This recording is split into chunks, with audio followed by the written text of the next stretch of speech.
ನಮಸ್ಕಾರ ಸ್ನೇಹಿತರೆ. ಆ ಎಲ್ಲರಿಗೂ ಸ್ವಾಗತ ನಮ್ಮ ಬೇರುಗಳ ಈ ಕಾರ್ಯಕ್ರಮಕ್ಕೆ.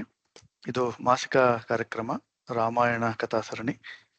ನಾವು ರಾಮಾಯಣವನ್ನು ಮೂಲದಿಂದ ತಿಳಿಯಬೇಕು ಅನ್ನೋ ಆಸೆಯಿಂದ ಪ್ರಾರಂಭ ಮಾಡಿದ್ದು ರಂಗನಾಥ ಶರ್ಮರ ವಾಲ್ಮೀಕಿ ರಾಮಾಯಣ ಕನ್ನಡದ ಅನುವಾದ. ಅದನ್ನ ಪ್ರಮುಖವಾಗಿಟ್ಟುಕೊಂಡು ಅದರಿಂದ ನಾವು ಕಥೆಯನ್ನು ಹೇಳ್ತಾ ಬರ್ತಿದ್ದೇವೆ. ಈಗ ನಾವು ಅರಣ್ಯಕಾಂಡಕ್ಕೆ ಬಂದು ನಿಂತಿದ್ದೇವೆ ಹಾಗೂ ಹೋದ ತಿಂಗಳ ಕಥೆಗಳ ಒಂದು ಸಣ್ಣ ಸಾರಾಂಶವನ್ನು ತಿಳಿದು ಈ ತಿಂಗಳ ಕಥೆಗೆ ಹೋಗೋಣ. ನಾವು ಹೋದ ತಿಂಗಳು ಸರ್ಗ 50, 51, 52 ಈ ಮೂರನ್ನ ತಗೊಂಡಿದ್ವಿ. ಮುಖ್ಯವಾಗಿ ವೃತ್ತರಾಜ, ಜಟಾಯು, ಅಲ್ಲಿ ಅವನು ರಾವಣ ಸೀತೆಯನ್ನ ಅಪಹರಿಸತಕ್ಕಂಥ ನೋಡೋದು, ರಾವಣನಿಗೆ ಬುದ್ಧಿವಾದ ಹೇಳೋದು, ರಾವಣ ಕೇಳ್ತಾ ಇದ್ದಾಗ ರಾವಣನ ಜೊತೆ ಯುದ್ಧ, ನಂತರ ಸೀತೆಯ ಅಪಹರಣ, ಈ ಮೂರು ಪ್ರಮುಖವಾಗಿ ಬರ್ತಾ ಇತ್ತು. ರಾವಣ ಸೀತೆಯನ್ನು ಕರೆದುಕೊಂಡು ಹೋಗ್ತಾ ಇದ್ದಾಗ ವಾಯುಮಾರ್ಗದಲ್ಲಿ ತನ್ನ ಪೊಟರೆಯೊಳಗಿಂದ ಜಟಾಯುವಿಗೆ ಅದರ ಶಬ್ದ ಕೇಳಿಸುತ್ತೆ. ಆಗ ಅವನು ಅಲ್ಲಿಂದಲೇ ರಾವಣನ ಕೂಗಿ ಬುದ್ಧಿವಾದ ಮಾತುಗಳನ್ನ ಹೇಳ್ತಾನೆ. ಹೇಳಿ, ರಾವಣ, ನೀನ್ ಮಾಡ್ತಾ ಇರೋ ತಪ್ಪು. ರಾಮ ದೊಡ್ಡ ಅಧಿಪತಿ, ಇಂದ್ರನಿಗೆ ಸಮಾನ ಅವನು. ನೀನು ಆತನ ಪತ್ನಿಯನ್ನು ಹೊತ್ತು ಹೋಯ್ತಾ ಇದೆಯಾ, ಅದು ಬಹಳ ತಪ್ಪು. ರಾಜನಾದನು ಪರಸ್ತ್ರೀಗೆ ರಕ್ಷಣೆ ಕೊಡಬೇಕೇ ಹೊರತು ನೀನು ಈ ರೀತಿ ಆಕೆಯನ್ನ ಅಪಹರಣ ಮಾಡ್ತಾ ಇರೋದು ಬಹಳ ತಪ್ಪು. ಇಲ್ಲಿ ಶಾಸ್ತ್ರಗಳನ್ನ ಅರಿದೇ ಇರ್ತಕ್ಕಂಥ ಜನಗಳು ರಾಜನನ್ನು ನೋಡಿ ಕಲಿತಾರೆ. ಅಂತ ಸಂದರ್ಭದಲ್ಲಿ ನೀನ್ ರೀತಿ ಮಾಡ್ತಾ ಇರೋದು ಘೋರ ವಿನಾಶಕ್ಕೆ ಕಾರಣ ಆಗುತ್ತೆ. ನಿನಗೆ ವಿಷಯ ಗೊತ್ತಿದ್ಯೋ ನಾನು ಹೇಳ್ತೀನಿ. ಜನಸ್ಥಾನದಲ್ಲಿ ಖರ ತನ್ನ ಉದ್ದಂಡತನದಿಂದ ಮಾಡಿ ಅವನು ಶೂರ್ಪಣಿಗೆ ಮಾತನ್ನ ಕೇಳಿ ವಿನಾಕಾರಣ ರಾವಣನ ಮೇಲೆ ಯುದ್ಧಕ್ಕೆ ಹೋಗಿ ಸಾಯ್ತಾನೆ. ನಾನು ಜನಿಸಿ ಕೂಡ 60,000 ವರ್ಷ ಆಗಿದೆ, ಮುದುಕನಾಗಿದ್ದೇನೆ. ನಾನು ಸಾವಿರಾರು ವರ್ಷಗಳು ಅನೇಕ ವಂಶಗಳನ್ನ ನೋಡಿದ್ದೇನೆ, ಅನೇಕ ರಾಜರುಗಳನ್ನ ನಾನು ನೋಡಿದ್ದೇನೆ. ಹಾಗಾಗಿ ನೀನ್ ಮಾಡ್ತಾ ಇರೋ ತಪ್ಪು, ನನ್ನ ಬುದ್ಧಿಮಾತನ್ನ ಕೇಳು. ನೀನು ಅಷ್ಟು ಮಿತಿ ಮೀರಿದ್ರೆ ನಾನು ನಿನ್ನನ್ನು ಅಪಹರಿಸೋದಕ್ಕಂತೂ ಬಿಡೋದಿಲ್ಲ. ನನ್ನ ಪ್ರಾಣ ಇರೋವರೆಗೂ ನಾನು ಹೋರಾಟ ಮಾಡ್ತೀನಿ ಅಂತ ಹೇಳಿ ಜಟಾಯು ರಾವಣನ ಮೇಲೆ ಯುದ್ಧಕ್ಕೆ ಹೋಗ್ತಾನೆ. ಅವನು ಮುದುಕನಾದ್ರೂ ಕೂಡ ಬಹಳ ಗಟ್ಟಿಯಾಗಿರ್ತಾನೆ. ಕೊಕ್ಕುಗಳು, ತನ್ನ ಕಾಲುಗಳು, ತನ್ನ ಉಗುರುಗಳು ಎಲ್ಲ ಅತ್ಯಂತ ಬಲಿಷ್ಠವಾಗಿರುತ್ತೆ. ರಾವಣ ಹಾರ್ತಾ ಇರ್ತಾನೆ. ಅವನಿಗೆ ಖರ ಅಂದ್ರೆ ಕತ್ತೆಗಳು ಅವನ ರಥಕ್ಕೆ ಇರ್ತಕ್ಕಂಥ ಕುದುರೆಗಳ ಬದಲು ಅವನು ಕಟ್ಟಿದ್ದು ಖರಗಳು. ಆಮೇಲೆ ಸಾರಥಿ. ಈ ಘೋರವಾದ ಯುದ್ಧ ನಡೆಯುತ್ತೆ. ಅವನು ಸಾವಿರಾರು ಮಣಗಳನ್ನ ಬಿಡ್ತಾನೆ. ರಾವಣ ಕೂಡ, ಇವನು ಬಿಡೋದಿಲ್ಲ. ಜಟಾಯು ಕೂಡ ಅವನ ಮೈ ಮೇಲೆ ಬಿದ್ದು ಅವನ ಬೆನ್ನನ್ನ ಪರಚಿ ಅವನ ಕೊಕ್ಕನ್ನ ಕಿತ್ತು ಬಾಣಗಳೆಲ್ಲ ಮುರಿದು ಬಿಲ್ಲುಗಳೆಲ್ಲ ಮುರಿತಾನೆ. ರಾವಣನ 100 ಬಾಣಗಳನ್ನ ಬಿಡ್ತಾನೆ. ಇವನು 2 ಸಲ ಅವನ ಬಿಲ್ಲು ಬಾಣಗಳನ್ನೆಲ್ಲ ಮುರಿದು ಹಾಕ್ತಾನೆ. ಕಡೆಗೆ ಇವನಿಗೂ ಬಹಳ ಸಿಟ್ಟು ಬರುತ್ತೆ.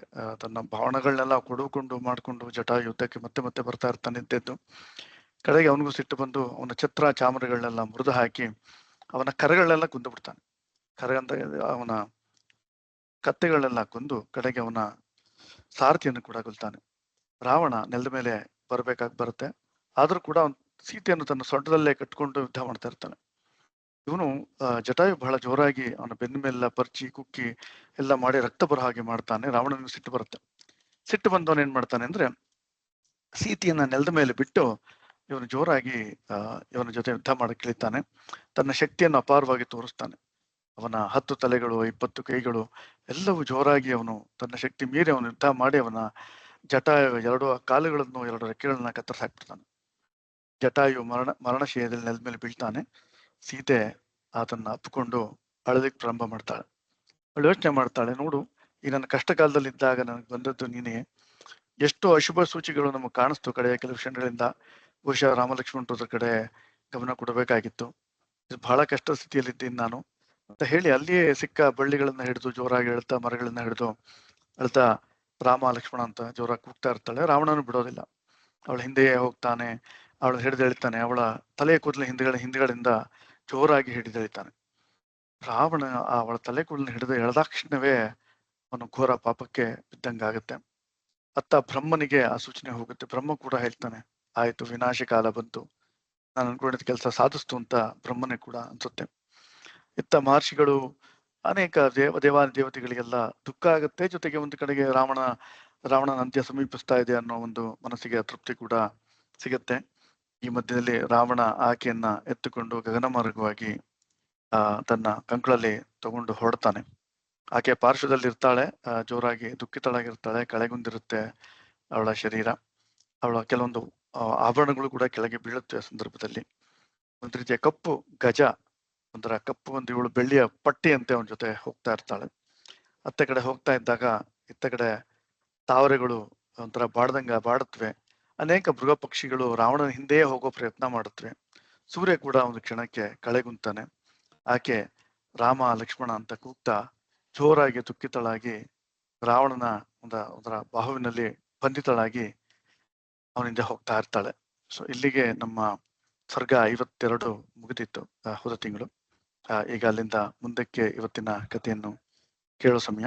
ಅದಕ್ಕಿಂತ ಮುಂಚೆ ಇವತ್ತಿನ ವಾಚಕರ ಒಂದು ಪರಿಚಯ ಮಾಡಿಕೊಂಡು ನಂತರ ವಾಚಕರಿಂದ ಕಥೆಯನ್ನು ಕೇಳೋಣ. ಈಗ ಸದ್ಯಕ್ಕೆ ನಾನು ಮಂಜುನಾಥ್ ರವ್ರನ್ನ ವೇದಿಕೆ ಕರೀತೇನೆ.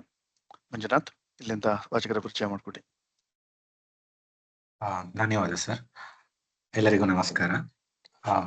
ಇವತ್ತಿನ ನಮ್ಮ ಅತಿಥಿಗಳು ಶ್ರೀಮತಿ ಇಂದಿರಾ ಪಾಂಡು. ಇವರ ವಿದ್ಯಾಭ್ಯಾಸ BSc ಹಾಗೂ MBA ಅನ್ನು ಮಾಡಿದ್ದಾರೆ. ಇವರ ಪ್ರಾರಂಭಿಕ ಶಿಕ್ಷಣ ಶ್ರೀ ಬ್ರಹ್ಮಣ್ಯ ತೀರ್ಥರ ಪುಣ್ಯಕ್ಷೇತ್ರ ಅಬ್ಬೂರು ಎನ್ನುವ ಗ್ರಾಮದಲ್ಲಿ ನಡೆದಿರುತ್ತೆ. ಇಲ್ಲಿಗೆ ಅತಿಥಿಗಳ ಪರಿಚಯವನ್ನು ಸ್ವಲ್ಪ ವಿರಾಮ ಕೊಟ್ಟು ಅಬ್ಬೂರು ಅನ್ನೋದು ನೋಡೋದಾದ್ರೆ, ಈ ಊರು ಚನ್ನಪಟ್ಟಣದ ಬಳಿ ಇರುವ ಒಂದು ಊರಾಗಿದೆ. ಇಲ್ಲಿನ ವಿಶೇಷ ಏನು ಅಂತ ನನಗೂ ಗೊತ್ತಿರ್ಲಿಲ್ಲ.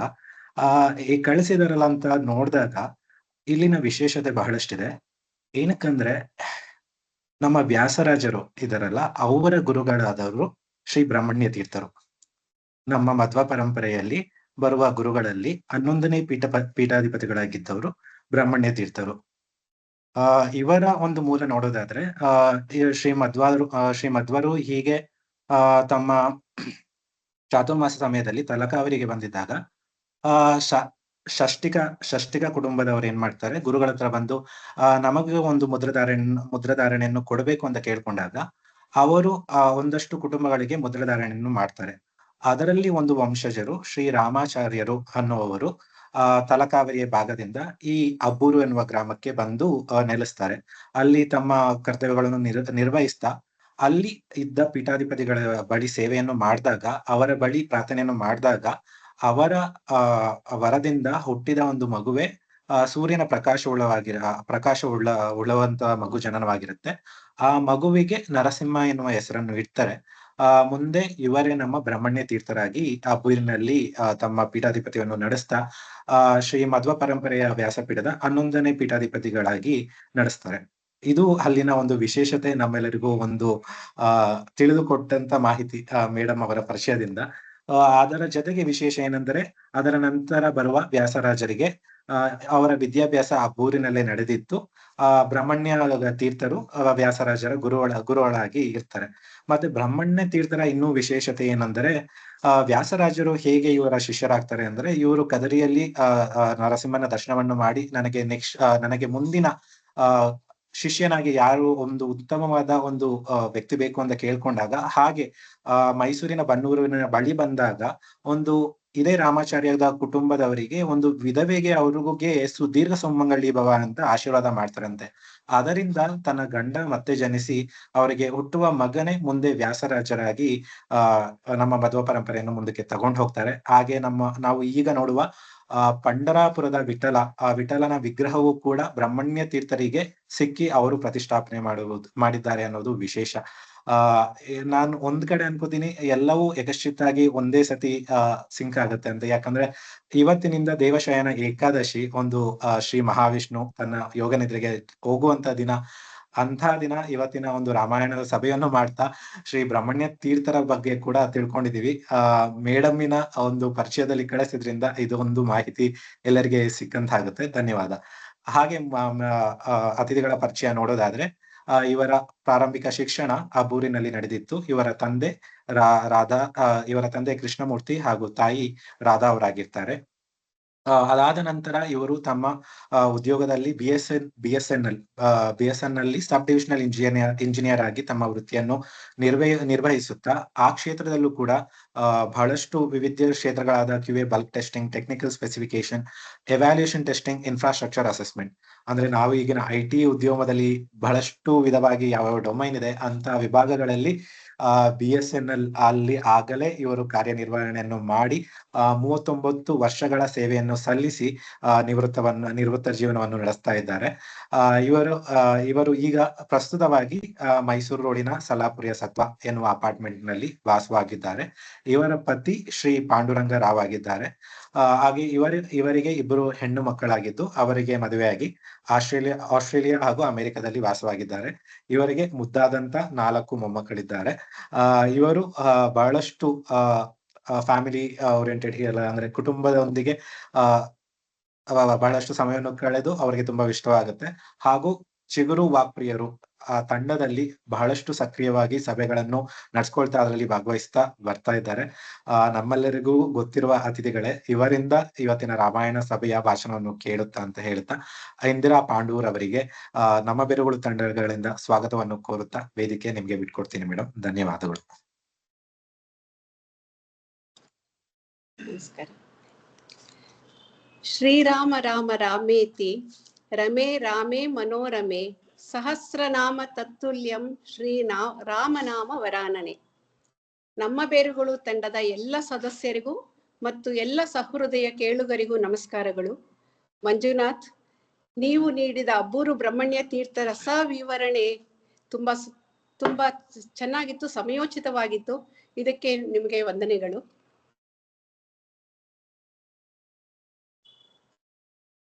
ಶ್ರೀಮದ್ ವಾಲ್ಮೀಕಿ ರಾಮಾಯಣದ ಅರಣ್ಯಕಾಂಡದ 53ರಿಂದ 56 4 ಸರ್ಗಗಳನ್ನು ನಾನು ಇಂದು ನಿಮ್ಮ ಮುಂದೆ ಪಡಿಸುತ್ತೇನೆ ಅಂತ ನನ್ನ ಸವಿನಯ ಪ್ರಯತ್ನವಾಗಿದೆ. ಇದು ನಮ್ಮ ನಾಡಿನ ಹಿರಿಯ ವಿದ್ವಾಂಸರಾದ ಶ್ರೀ ಎನ್ ರಂಗನಾಥ ಶರ್ಮಾ ಅವರ ಕನ್ನಡ ಅನುವಾದವನ್ನು ಅನುಸರಿಸಿ ನಾನಿಲ್ಲಿ ವಾಚನ ಮಾಡ್ತಾ ಇದ್ದೇನೆ. ಇದಕ್ಕೆ ಮುಂಚೆ ನಮ್ದು ಒಂದು ಚಿಕ್ಕ ರಾಮಾಯಣ ಯಾಕೆ ನಮ್ಮ ಇಡೀ ಭಾರತದಲ್ಲಿ ಅಷ್ಟು ಉನ್ನತ ಮಟ್ಟದಲ್ಲಿದೆ, ಎಲ್ಲರೂ ಇಷ್ಟಪಡ್ತಾರೆ ಅನ್ನೋದು ಒಂದು ಚಿಕ್ಕ ನನ್ನ ಹಳ್ಳಿಯ ಉದಾಹರಣೆಯಿಂದನೇ ಶುರು ಮಾಡ್ತೀನಿ. ಶ್ರೀರಾಮನ ಈ ಮಹಾಕಾವ್ಯವನ್ನು ಒಮ್ಮೆ ಕೇಳಿದರೆ ಓದಿದರೆ ಬೇರೆ ಕತೆ ಕಾದಂಬರಿಗಳಂತೆ ರಿಪೀಟ್ ಮಾಡುವುದೇನು ಬೇಕಿಲ್ಲ, ನನಗೆ ಎಲ್ಲಾ ಕತೆ ಗೊತ್ತು ಎಂದು ಯಾರೂ ಹೇಳುವುದಿಲ್ಲ. ಮತ್ತೆ ಮತ್ತೆ ಇದನ್ನು ಕೇಳಿದಾಗ ಓದಿದಾಗ ಅವರವರ ವಯಸ್ಸು ಅರ್ಥೈಸಿಕೊಳ್ಳುವ ಆಧಾರದ ಮೇಲೆ ಹೆಚ್ಚು ಹೆಚ್ಚು ಹತ್ತಿರವಾಗುತ್ತಾ ಹೋಗುತ್ತದೆ ಈ ರಾಮಾಯಣ ಮಹಾಭಾರತಗಳಂತ ಮಹಾಕಾವ್ಯಗಳು. ಮಹರ್ಷಿ ವಾಲ್ಮೀಕಿಯವರ ಸುಂದರ ಅದ್ಭುತ ಶೈಲಿಯನ್ನು ಆಸ್ವಾದಿಸಿಯೇ ತಿಳಿಯಬೇಕು ನಾವೆಲ್ಲ. ಒಂದು ಉದಾಹರಣೆ, ನಮ್ಮ ಹಳ್ಳಿಗಳಲ್ಲಿ ಬಹುತೇಕ ಭಾರತದ ಹಳ್ಳಿಗಳಲ್ಲಿ ಅಂತಾನೆ ಹೇಳ್ಬೋದು, ಪ್ರತಿ ವರ್ಷವೂ ಈ ರಾಮಾಯಣ ಮಹಾಭಾರತಗಳನ್ನ ನಾಟಕ ಆಡ್ತಾರೆ. ಹಾಗೆ ನಮ್ಮ ಗ್ರಾಮದಲ್ಲಿಯೂ ಈ ತರ ರಾಮಾಯಣದ ನಾಟಕಗಳನ್ನ ಆಡ್ತಾ ಇದ್ರು ತುಂಬಾ ಫ್ರೀಕ್ವೆಂಟ್ ಆಗಿ. ಮತ್ತೆ ನಮ್ಮ ದೊಡ್ಡಪ್ಪ ವಿದ್ವಾಂಸರು ಶ್ರೀ ಸೇತು ಮಾಧವ ಆಚಾರ್ ಅಂತಿದ್ರು. ಅವರು ಸಾಯಂಕಾಲದ ಹೊತ್ತು ಮನೆಯ ಚಾವಡಿಯಲ್ಲಿ ಅಥವಾ ವಿಶಾಲವಾದ ಜಾಗದಲ್ಲಿ ಊರ ಮಂದಿಯೆಲ್ಲ ಕುಳಿತು ಕೇಳುವಂತೆ ರಾಮಾಯಣದ ಪುರಾಣ ಕಥೆಗಳನ್ನು ಹೇಳುತ್ತಿದ್ದರು. ಪ್ರತಿ ವರ್ಷ ಅದೇ ನಾಟಕ, ಅದೇ ಕತೆ. ಇದನ್ನು ಬೇಡ ಎನ್ನದೆ ಎಲ್ಲ ಹಿರಿಯರು ಕಿರಿಯರು ಬಂದು ಕೇಳ್ತಿದ್ದರು. ಯಾರು ಸಹ ನನಗೆ ಈ ವರ್ಷ ನಾನ್ ಕತೆ ಕೇಳಲ್ಲ, ನಾನು ಹೋದ ವರ್ಷ ಕೇಳಿದ್ದೀನಿ, ನನಗೆ ಗೊತ್ತು ಅಂತ ಯಾರು ಹೇಳ್ತಾ ಇರ್ಲಿಲ್ಲ. ರಾಮಾಯಣ ನಡೆದು ಇಷ್ಟು ಲಕ್ಷ ವರ್ಷಗಳಾಗಿದ್ದರು ತ್ರೇತಾಯುಗದಲ್ಲಿ, ಇಂದಿಗೂ ಅದು ಎಲ್ಲರ ಮನದಲ್ಲಿದೆ.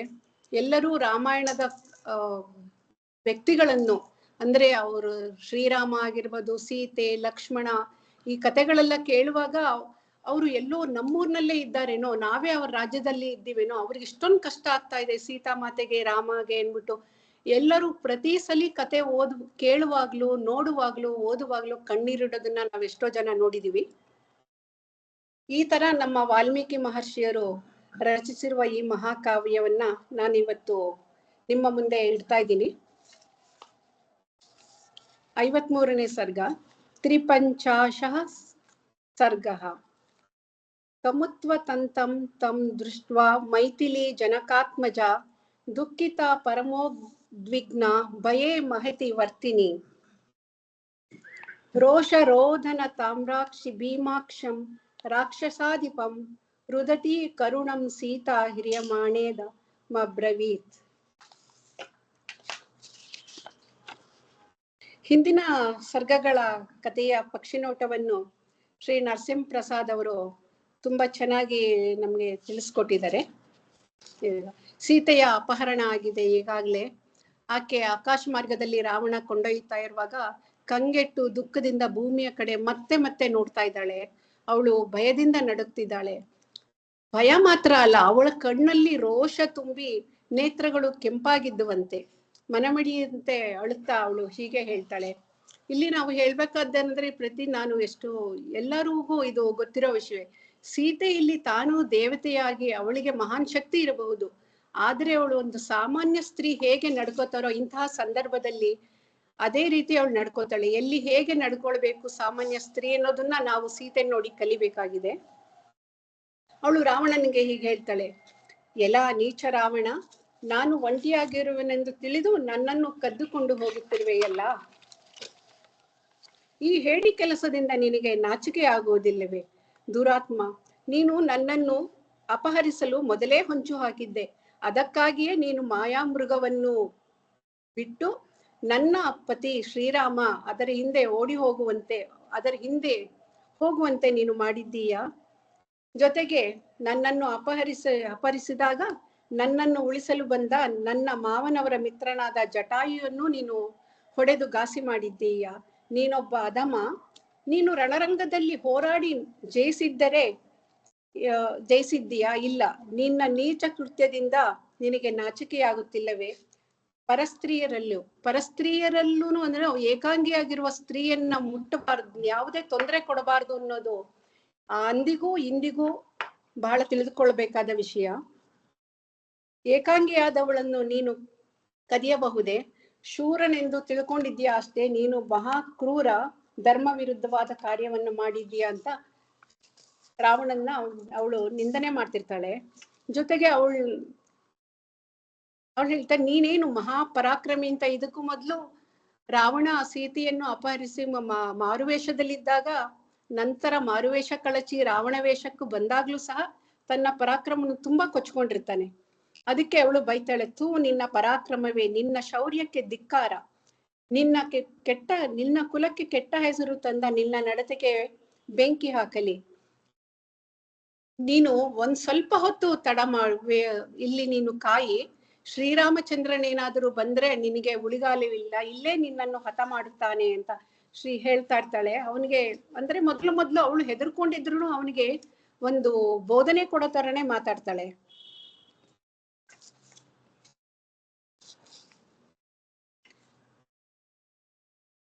ನಂತರ ಅವಳು ಬರೀ ರಾವಣನೊಬ್ಬನೇ ನನ್ನನ್ನು ರಕ್ಷಿಸುತ್ತಾನೆ ಅಂತ ಹೇಳ್ತಾ ಇಲ್ಲ, ಜೊತೆಗೆ ತನ್ನ ಮೈದುನ ಲಕ್ಷ್ಮಣನ ಬಗ್ಗೆ ಕೂಡ ಹೇಳ್ತಾಳೆ. ರಾವಣ ನನ್ನನ್ನು ಬಿಡದಿದ್ದರೆ ನನ್ನ ಪತಿಯು ಕುಪಿತನಾಗಿ ನಿನ್ನನ್ನು ವಧಿಸುತ್ತಾನೆ. ನೀನು ಯಾವ ಉದ್ದೇಶದಿಂದ ನನ್ನನ್ನು ಅಪಹರಿಸಿರುವೆಯೋ ಅದು ಎಂದಿಗೂ ಫಲ ಕೊಡುವುದಿಲ್ಲ ಅಂತ ಹೇಳ್ತಾನೆ. ಆಮೇಲೆ ನಿನಗೆ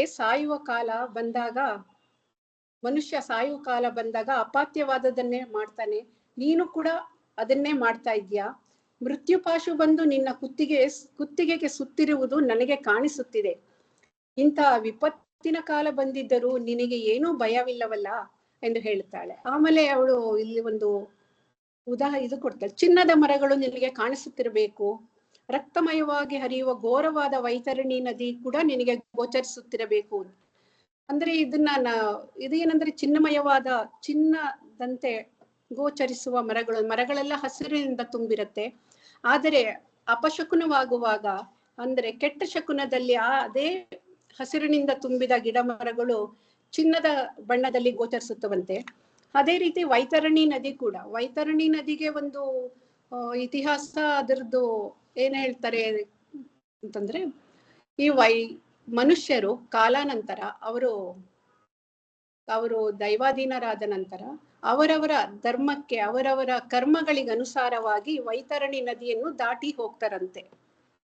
ಸೊ ಅದು ಕೂಡ ನಿನಗೆ ಈಗಾಗ್ಲೇ ಕಾಣ್ತಿರ್ಬೇಕು, ಅಂದ್ರೆ ನಿನಗೆ ಆ ಸೂಚನೆಗಳೆಲ್ಲ ಸಿಕ್ತಿರ್ಬೇಕು, ನೀನು ಹತನಾಗ್ತೀಯ ಅಂತ ಅವಳು ರಾವಣನಿಗೆ ಬುದ್ಧಿವಾದ ಹೇಳ್ತಾ ಇದ್ದಾಳೆ. ಆನಂತರ ಮತ್ತು ಶಾಲ್ಮಲಿ ವೃಕ್ಷದ ಬಗ್ಗೆ ಕೂಡ ಹೇಳ್ತಾಳೆ ಸೀತಾದೇವಿ. ಈ ಶಾಲ್ಮಲಿ ವೃಕ್ಷ ಒಂದು ಕೆಂಪು ಹೂಗಳನ್ನ, ಅಥವಾ ಆರೆಂಜ್ ಕಲರ್ ಎಂಬುದು ಕೆಂಪು ಆರೆಂಜ್ ಮಿಶ್ರಿತ ಹೂಗಳನ್ನು ಕೊಡುತ್ತೆ. ಆಮೇಲೆ ಇದರಲ್ಲಿ ಸ್ವಲ್ಪ ಹತ್ತಿ ಅಂತ ಬುರುಗು ಕೂಡ ಬರುತ್ತೆ. ಇದರ ಕಾಂಡಗಳೆಲ್ಲವೂ ಚೂಪಾಗಿರುತ್ತದೆ, ಅದರಕ್ಕೆಲ್ಲ ಸ್ಪೈಕ್ಸ್ ಇರುತ್ತೆ. ಇಂಥ ಶಾಲ್ಮಲಿ ವೃಕ್ಷ ಕೂಡ ನೀನು ನೋಡಿದ್ಯಾ? ನಿನಗೆ ಇದೆಲ್ಲ ಅಪಾಯದ ಮುನ್ಸೂಚನೆ. ಶ್ರೀರಾಮನನ್ನು ವಂಚಿಸಿ ನೀನು ಖಂಡಿತ ಬದುಕಲಾರ. ಯಾರಾದರೂ ವಿಷವನ್ನು ಕುಡಿದು ಬದುಕುತ್ತಾರ? ಕ್ರೂರಾತ್ಮ ರಾವಣ ನೀನು ಅಂತ ನಿಂದಿಸ್ತಾ ಇರ್ತಾಳೆ. ಆನಂತರ ಅವಳು ತನ್ನ ಪತಿ ಶ್ರೀರಾಮನ ಗುಣಗಾನವನ್ನು ಮಾಡ್ತಾಳೆ. ವೀರಾಗ್ರಣಿಯಾದ ರಾಘವನು ಸರ್ವಾಸ್ತ್ರ ಕುಶಲ, ಅತ್ಯಂತ ಬಲಶಾಲಿ. ಅವನ ಪ್ರಿಯ ಪತ್ನಿಯನ್ನು ಅಪಹರಿಸಿದ ನಿನ್ನನ್ನು ತೀಕ್ಷ್ಣವಾದ ಅಸ್ತ್ರಗಳಿಂದ ಕೊಲ್ಲದೆ ಬಿಡುವನೇ ಶ್ರೀರಾಮ ಎಂದು ಅವಳು ಹೇಳ್ತಾಳೆ. ಈ ರೀತಿಯಲ್ಲಿ ವೈದೇಹಿಯು ಎಷ್ಟೋ ಪರುಷ ವಚನಗಳನ್ನಾಡಿದಳು ಅಂತ ಹೇಳ್ತಾರೆ ವಾಲ್ಮೀಕಿಯವರು. ಪರುಷ ವಚನ ಅಂದ್ರೆ ಕೊಡಲಿಯಂತೆ ಮೊನಚಾದ ಮಾತುಗಳನ್ನ ಆಡ್ತಾ ಇದ್ದಾಳೆ ಅಂತ. ಈಗಿಷ್ಟು ಮಾತುಗಳನ್ನು ಹೇಳ್ಬೇಕಾದ್ರೂ ಅವಳು ತುಂಬಾ ಮನ ಕರಗುವಂತೆ ಅಳ್ತಾ ಇರ್ತಾಳೆ ಸೀತಾದೇವಿ.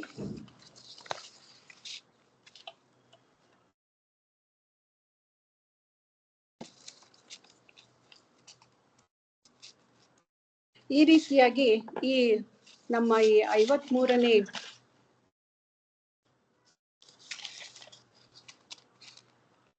53ನೇ ಸರ್ಗದಲ್ಲಿ ಸರ್ಗ ಇಲ್ಲಿಗೆ ಮುಗಿಯುತ್ತೆ. ಅಂದ್ರೆ ರಾವಣ ಅಪಹರಿಸ್ಕೊಂಡು ಹೋದ್ಮೇಲೆ ಇವಳು ಸ್ವಲ್ಪ ಭಯಭೀತಳಾಗಿದ್ರು ಅವನಿಗೆ ಹೇಳ್ತಾ ಇರ್ತಾಳೆ, ನೀನ್ ಈ ತರ ಎಲ್ಲ ಮಾಡ್ತಾ ಇದ್ಯಾ, ನಿನಗೆ ಉಳಿಗಾಲವಿಲ್ಲ, ಸಾವು ಸನ್ನಿ, ಅವನು ಎಚ್ಚೆತ್ಕೊಳ್ಳಿ ಅಂತ ಹೇಳ್ತಾ ಇದ್ದಾಳೆ. ಆದ್ರೂ ರಾವಣ ಎಚ್ಚೆತ್ಕೊಳ್ಳಲ್ಲ. ಈಗ ನಾವು ಮುಂದೆ 54ನೇ ಸರ್ಗಕ್ಕೆ ಹೋಗೋಣ. ಇದು ಚತುಪಂಚಾಶ ಸರ್ಗ. ಇಲ್ಲಿ ರಾವಣ ಸೀತೆನ ಲಂಕೆಗೆ ಕರೆದೊಯ್ತಾ ಇರ್ತಾನೆ. ಹೋಗುವಾಗ ಮಾರ್ಗದಲ್ಲಿ ಇನ್ನು ಏನೇನು ಅಡೆತಡೆಗಳಾಗತ್ತೆ, ಸೀತೆ ಹೇಗೆ ಅದಕ್ಕೆಲ್ಲ ಇದ್ ಮಾಡ್ತಾಳೆ ಅನ್ನೋದನ್ನ ತಿಳ್ಕೊಳ್ಳೋಣ. ಕ್ರಿಯಮಾಣಾತು ವೈದೇಹಿ ಕಂಚಿನ್ನಾತಮ ಪಶ್ಯತಿ ದದರ್ಶ ಗಿರಿಶೃಂಗಸ್ಥಾನ್ ಪಂಚವಾನರ ಪುಂಗವಾನ್ ತೇಷಾಂ ಮಧ್ಯೆ ವಿಶಾಲಾಕ್ಷಿ ಕೌಶೇಯಂ ಕನಕಪ್ರಭಂ ಉತ್ತರೀಯಂ ವರಾರೋಹ ಶುಭಾನ್ಯ ಭರಣಾದಿ ಚ.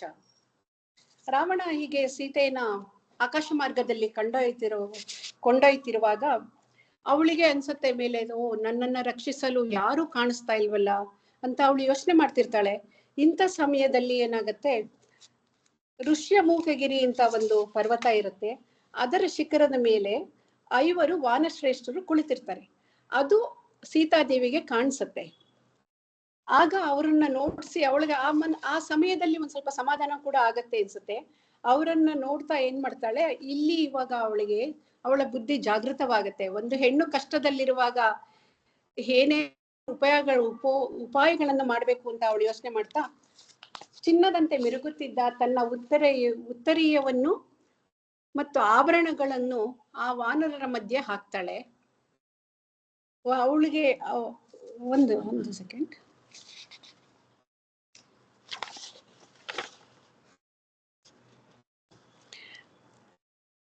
ಅವಳು ಅದನ್ನ ಇಲ್ಲಿ ಉತ್ತರೀಯ ಚಿನ್ನದ ಬಣ್ಣ ಇರುತ್ತೆ. ಚಿನ್ನದ ಬಣ್ಣ ಮಿರುಗುತ್ತಾ ಇದ್ರೆ ಅವರಿಗೆ ಗಮನಕ್ಕೆ ಬರುತ್ತಲ್ಲ, ವಾನರರ ಗಮನಕ್ಕೆ. ಮತ್ತೆ ಆಭರಣಗಳನ್ನು ವಸ್ತ್ರದಲ್ಲಿ ಸುತ್ತಿ ಹಾಕ್ತಾಳಂತೆ. ಆ ವಾನರರು 5 ಜನ ವಾನಶ್ರೇಷ್ಠರು ಇರ್ತಾರಲ್ಲ, ಅವರನ್ನ ಪಿಂಗಳ ನೇತ್ರರು ಅಂತ. ಪಿಂಗಳ ನೇತ್ರರು ಅಂದ್ರೆ ಅವ್ರ ಕಣ್ಣು ಕೆಂಪು, ಕಿತ್ತಳೆ, ಹಳದಿ ಮಿಶ್ರಿತ ಕಣ್ಣುಗಳಿರುತ್ತೆ. ಸಾಮಾನ್ಯ ನಮಗೆಲ್ಲರಿಗೂ ಗೊತ್ತಿರೋರ್ಗೆ ಹನುಮಾನ್ ಕವಚ ಮುಂತಾದ ಶ್ಲೋಕಗಳನ್ನು ಓದುವಾಗ್ಲೂ ಕೂಡ ಪಿಂಗಳ ಲೋಚನ ಅಂತ ಬರುತ್ತೆ. ಹೀಗೆ ಅದೇ ಬರೀ ಕಣ್ಣಿನ ಬಣ್ಣವಷ್ಟೇ ಅಲ್ಲ, ಅವರ ದೃಷ್ಟಿ ಕೂಡ ಬಹಳ ಉತ್ತಮವಾಗಿರುತ್ತೆ.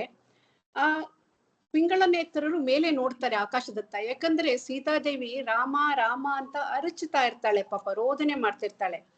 ಅದನ್ನು ನೋಡಿ ಅವ್ರಿಗೂ ಕೂಡ ತುಂಬಾ ಆಶ್ಚರ್ಯ ಆಗತ್ತೆ, ದುಃಖ ಕೂಡ ಆಗತ್ತೆ. ಈಗ ಈ ಸಮಯದಲ್ಲಿ ರಾವಣ ಪಂಪಾ ಸರೋವರ ದಾಟಿ ಲಂಕಾಭಿಮುಖವಾಗಿ ಪ್ರಯಾಣ ಮಾಡ್ತಿದ್ದ ಪುಷ್ಪಕ ವಿಮಾನದಲ್ಲಿ. ಸೀತೆ ಆ ವಸ್ತ್ರ ಆಭರಣಗಳನ್ನು ಕೆಳಗೆಸೆದಿದ್ದು, ಆ ವಾನರರು ಈಕೆಯನ್ನು ಅಲ್ಲಿಂದಲೇ ಗಮನಿಸಿದ್ದು, ಇದಾವುದು ಕೂಡ ದುಷ್ಟ ಕಾಮಾಂಧ ರಾವಣ ಗಮನಕ್ಕೆ ಬರಲೇ ಇಲ್ಲ.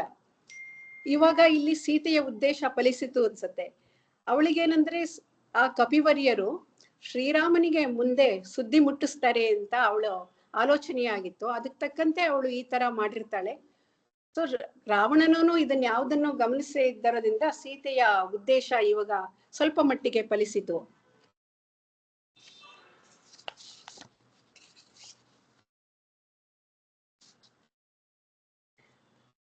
ರಾವಣ ಸೀತೆನ ಹೇಗ್ ಕರೆದೊಯ್ತಿದ್ದ ಅಂತ ಉಪಮೆ ಹೇಳ್ತಾರೆ ವಾಲ್ಮೀಕಿಗಳು.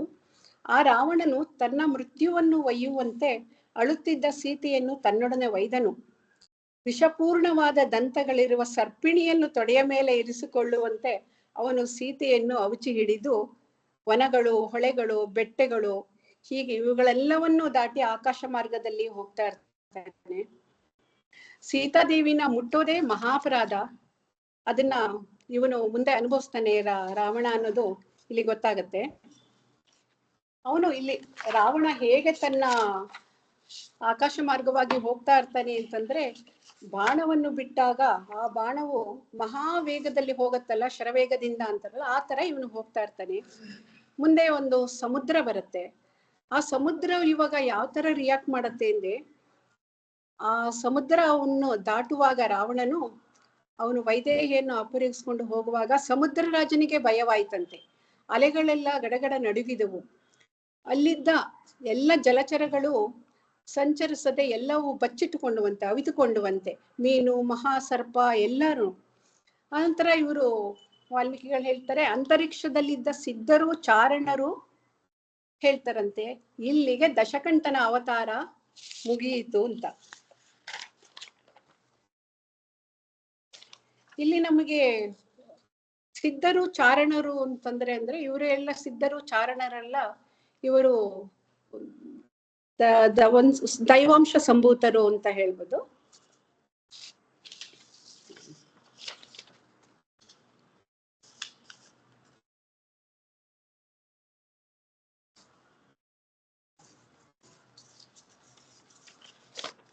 ಇವರು ಏನು ಭೂಮಿಯ ಮೇಲೆ ಏನಾದರೂ ನಡೆದರೆ ಅಂತರಿಕ್ಷದಿಂದಲೇ ಅದರ ಬಗ್ಗೆ ಎಲ್ಲ ಹೇಳ್ತಾ ಇರ್ತಾರೆ. ಮುಂದೆ ನಮಗೆ ಗೊತ್ತಾಗತ್ತೆ ಶ್ರೀರಾಮ ಒಳ್ಳೆಯ ಕಾರ್ಯಗಳು, ಸೇತುವೆ ಕಟ್ಟುವಾಗ, ರಾವಣನ ವಧೆ ಮಾಡುವಾಗ ಇವರೆಲ್ಲರೂ ಅಂತರಿಕ್ಷದಿಂದಲೇ ಅಂತರಿಕ್ಷ ವಾಣಿಗಳನ್ನು ನುಡಿಯುವಂತವರು ಇವರು. ನಂತರ ಇವನು ರಾವಣ ಲಂಕಾಪುರವನ್ನು ಪ್ರವೇಶಿಸೋದು ಅಂತ ಹೇಳ್ತಾರೆ. ಇಲ್ಲಿ ಲಂಕಾಪುರದ ತುಂಬಾ ವೈಭವವಾಗಿ ವಿವರಣೆ ನಡೆಯುತ್ತೆ. ಇಲ್ಲಿಂದ ಮುಂದೆ ನಾವು ವಾಲ್ಮೀಕಿ ಅವರು ವಿವರಣೆ ಕೊಡ್ತಾರಲ್ಲ ಲಂಕೆ, ಮತ್ತೆ ಅಲ್ಲಿನ ರಸ್ತೆಗಳು, ಅಲ್ಲಿನ ಅಂತಃಪುರ, ಬಂಗಲೆಗಳು, ಇವೆಲ್ಲ ನಾವು ಯಾವ್ದಾದ್ರು ಒಂದು ಸಿನಿಮಾಗಳಲ್ಲಿ ಅಥವಾ ಸೀರಿಯಲ್ಗಳಲ್ಲಿ ನೋಡಿರುವುದನ್ನ ಪಿಕ್ಚರೈಸೇಷನ್ ಮಾಡ್ಕೊಂಡು ನೋಡಿದ್ರೆ ಹೇಗ್ ಕಾಣುತ್ತೋ ಅದೇ ತರ ಆಗಿನ ಕಾಲದಲ್ಲೇ ವಾಲ್ಮೀಕಿಗಳು ತುಂಬಾ ಚೆನ್ನಾಗಿ ಇದನ್ನೆಲ್ಲ ವರ್ಣನೆ ಮಾಡಿದ್ದಾರೆ.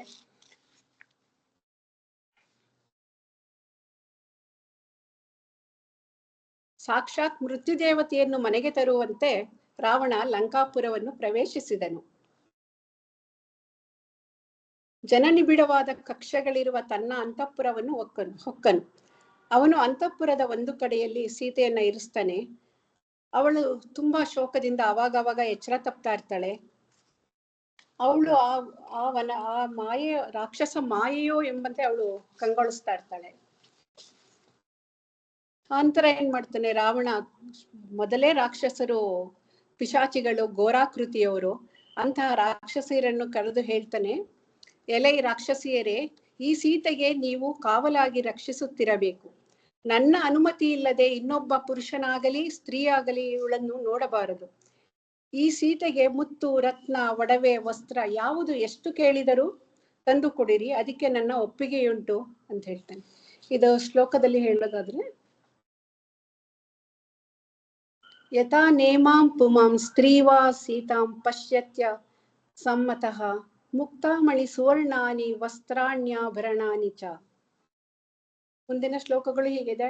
ಅಜ್ಞಾನಾದ್ಯದಿ ವಾ ಜ್ಞಾನಾನ್ನ ತಸ್ಯ ಜೀವಿತಂ ಪ್ರಿಯಂ ತಥೋಕ್ತ್ವಾ ರಾಕ್ಷಸೀಸ್ತಾಸ್ತು ರಾಕ್ಷಸೇಂದ್ರ ಪ್ರತಾಪವಾನ್. ಆಮೇಲೆ ಇವ್ರಿಗೆಲ್ಲ ಎಚ್ಚರಿಕೆನೂ ಕೊಡ್ತಾನೆ ಇವನು. ಈಗ ರಾವಣ ಹೇಳ್ತಾ ಇದ್ದಾನೆ, ತಿಳಿದೋ ತಿಳಿಯದೆಯೋ ಯಾರು ಕೂಡ ಸೀತೆಗೆ ಅಪ್ರಿಯವಾದ ಒಂದು ಮಾತನ್ನು ಆಡಬಾರದು. ಹಾಗೆ ಯಾರಾದರೂ ಮಾತನಾಡಿದರೆ ಅವರು ತನ್ನ ಪ್ರಾಣವನ್ನು ಕಳೆದುಕೊಳ್ತಾರೆ. ಇಲ್ಲಿ ಇವನು ಸೀತೆ ಬಗ್ಗೆ ಬಹಳ ಅಕ್ಕರೆ ಇರುವ ಹಾಗೆ ತೋರಿಸ್ತಾ ಇದ್ದಾನೆ. ಇವನ ತನ್ನ ರಾಕ್ಷಸ ಗುಣಗಳನ್ನು ಬಿಟ್ಟು ಬಹಳ ಒಳ್ಳೆಯವನಂತೆ ನಟಿಸ್ತಿದ್ದಾನೆ. ಮುಂದೆ ಇದು ಬಣ್ಣ ಬಯಲಾಗತ್ತೆ ಈ ರಾಕ್ಷಸಂದು. ಈ ತರ ಆಜ್ಞೆ ಮಾಡ್ಬಿಟ್ಟು ಅವನ ಅಂತಃಪುರದಿಂದ ಹೊರಡ್ತಾನೆ. ಮುಂದೆ ಏನ್ ಮಾಡ್ಬೇಕು ಅನ್ನೋದು ಯೋಚನೆ ಮಾಡ್ಬೇಕಲ್ಲ. ಹಾಗಾಗಿ ಮತ್ತೆ ಬೇರೆ 8 ಮಂದಿ ರಾಕ್ಷಸರನ್ನು, ಅವರು ಕೂಡ ಮಹಾ ಕ್ರೂರಿಗಳು, ಅವ್ರನ್ನ ಹೋಗಿ ಅವ್ರನ್ನ ಮಾತಾಡಿಸ್ತಾನೆ. ಎಲೈ ರಾಕ್ಷಸರೇ, ನೀವು ವಿವಿಧಾಯುಧಗಳನ್ನು ಧರಿಸಿ ಕೂಡಲೇ ಜನಸ್ಥಾನಕ್ಕೆ ಹೋಗಬೇಕು. ಜನಸ್ಥಾನ ಈಗ ಹತಸ್ಥಾನವಾಗಿದೆ. ಹಿಂದೆ ಕರನಿದ್ದ ಸ್ಥಳವದು. ಅಲ್ಲಿದ್ದ ರಾಕ್ಷಸರು ಹತರಾಗಿದ್ದಾರೆ. ಅವರನ್ನೆಲ್ಲ ಶ್ರೀರಾಮನೇ ಕೊಂದಿರ್ತಾನೆ. ಇಲ್ಲಿ ನಮಗೆ ಈಗ ಪಕ್ಷಿ ನೋಟ ಹೇಳುವಾಗ ಹೇಳಿದ್ರು ಕರನಿದ್ದ ಸ್ಥಳ ಅಂತ. ಅಲ್ಲಿ ಅನೇಕ ಕರದೂಷಣರು ಇನ್ನೂ ಅನೇಕ ಮಂದಿ ಸೈನ್ಯದೊಡನೆ ಅಲ್ಲಿರ್ತಾರಂತೆ. ಶ್ರೀರಾಮ ಅವರನ್ನೆಲ್ಲವನ್ನು ಕ್ಷಣಾರ್ಧದಲ್ಲಿ ಅವರನ್ನೆಲ್ಲ ಕೊಂದಿರ್ತಾನೆ. ಇದರ ಕೋಪ ರಾವಣನಿಗೆ ಬಹಳವಾಗಿ ಇರುತ್ತೆ. ಅದೇ ಹೇಳ್ತಾ ಇದ್ದೇನೆ, ನಾನು ಜನಸ್ಥಾನದಲ್ಲಿರಿಸಿದ್ದ ಮಹಾಸೇನೆಯು ಕರದೂಷಣರು ಯುದ್ಧದಲ್ಲಿ ಹತರಾಗಿದ್ದಾರೆ. ರಾಮನು ಅವರನ್ನು ಅಸ್ತ್ರಗಳಿಂದ ಕೊಂದಿದ್ದಾನೆ. ಅದರಿಂದ ನನಗೆ ಸಹನೆ ತಪ್ಪಿದೆ. ನನ್ನ ತಾಳ್ಮೆ ಮೀರಿ ರೋಷ ಹುಕ್ಕುತ್ತಿದೆ. ಆ ರಾಮ ನನ್ನ ಶತ್ರು ಅಂತ ಅವನು ಹೇಳ್ತಾ ಇದ್ದಾನೆ. ಆ ರಾಮನ ಶತ್ರು ಅವನನ್ನು ಹತ ಮಾಡುವ ತನಕ ತನಗೆ ಹೇಗೆ ಸಮಾಧಾನ ಇಲ್ಲ ಅನ್ನೋದು ಹೇಳ್ತಾನೆ. ಅಂದ್ರೆ ದರಿದ್ರನಿಗೆ ಐಶ್ವರ್ಯವು ಲಭಿಸಿದಾಗ ಸಂತೋಷ, ಹಾಗೆಯೇ ಕರದೂಷರನ ಕೊಂದಿರ ತನಕ ರಾಮನನ್ನು ವಧಿಸಿದಾಗಲೇ ನನಗೆ ನೆಮ್ಮದಿ. ಆದ್ರೆ ನೀವ್ ಈ ತರ ಈಗ ಜನಸ್ಥಾನಕ್ಕೆ ಹೋಗಿ ಅಲ್ಲಿ ಏನೇನ್ ನಡೆಯುತ್ತೆ, ರಾಮ ಏನ್ ಮಾಡ್ತಿರ್ತಾನೆ ಅಂತ ನನ್ಗೆಲ್ಲಾ ಸುದ್ದಿಯನ್ನು ನನಗೆ ಮುಟ್ಟಿಸ್ತಾ ಇರ್ಬೇಕು ನೀವು. ಅದಲ್ದೇ ರಾಮನನ್ನು ಸಂಹಾರ ಮಾಡೋದಕ್ಕೆ ನೀವು ಸದಾ ಪ್ರಯತ್ನ ಪಡ್ತಾ ಇರ್ಬೇಕು, ಹವಣಿಸ್ತಾ ಇರ್ಬೇಕು. ಆಮೇಲೆ ಇಷ್ಟ ಹೇಳೋದಲ್ದೆ ಈ ರಾಕ್ಷಸರನ್ನು ಹೊಗಳ್ತಾ ಇದ್ದೇನೆ, ಹೊಗಳಿ ಅಟ್ಟಕ್ಕೇರಿಸೋ ತರ ಮಾಡ್ತಾ ಇದ್ದೇನೆ. ರಾಕ್ಷಸರೇ, ನೀವು ಎಷ್ಟು ಪರಾಕ್ರಮಿಗಳು ಅಂತ ನನಗೆ ಗೊತ್ತಿದೆ. ಎಷ್ಟೋ ಸಲ ರಣರಂಗದಲ್ಲಿ ನೀವು ನಿಮ್ಮ ಸಾಹಸ ಕಂಡಿದ್ದೇನೆ. ಅದಕ್ಕಾಗಿ ನಿಮ್ಮನ್ನೇ ಜನಸ್ಥಾನಕ್ಕೆ ಹೋಗಲು ನಾನು ಆಯ್ಕೆ ಮಾಡಿದ್ದೇನೆ ಅಂತ. ಇದನ್ನು ಕೇಳಿ ಆ ರಾಕ್ಷಸರಿಗೆಲ್ಲ ತನ್ನನ್ನು ಹೊಗಳ್ತಾ ಇದ್ದಾನೆ ರಾವಣ ಅಂತ ತುಂಬಾ ಖುಷಿ ಆಗತ್ತೆ. ಆ ರಾಕ್ಷಸರೆಲ್ಲ 8 ಜನ ರಾಕ್ಷಸರು ರಾವಣನಿಗೆ ನಮಸ್ಕಾರ ಮಾಡಿ ಜನಸ್ಥಾನಕ್ಕೆ ಹೋಗ್ತಾರೆ. ಇತ್ತ ಏನ್ ಮಾಡ್ತಾನೆ, ಈ ಕಾಮಾಂಧನಾದ ರಾವಣ ತನಗೆ ಆಗ್ಲೇ ಸೀತೆ ತನ್ನ ಕೈ ಸೇರಿದಳು ಅಂತ ಹರ್ಷದಿಂದ ಉಗ್ತಾ ಇರ್ತಾನೆ.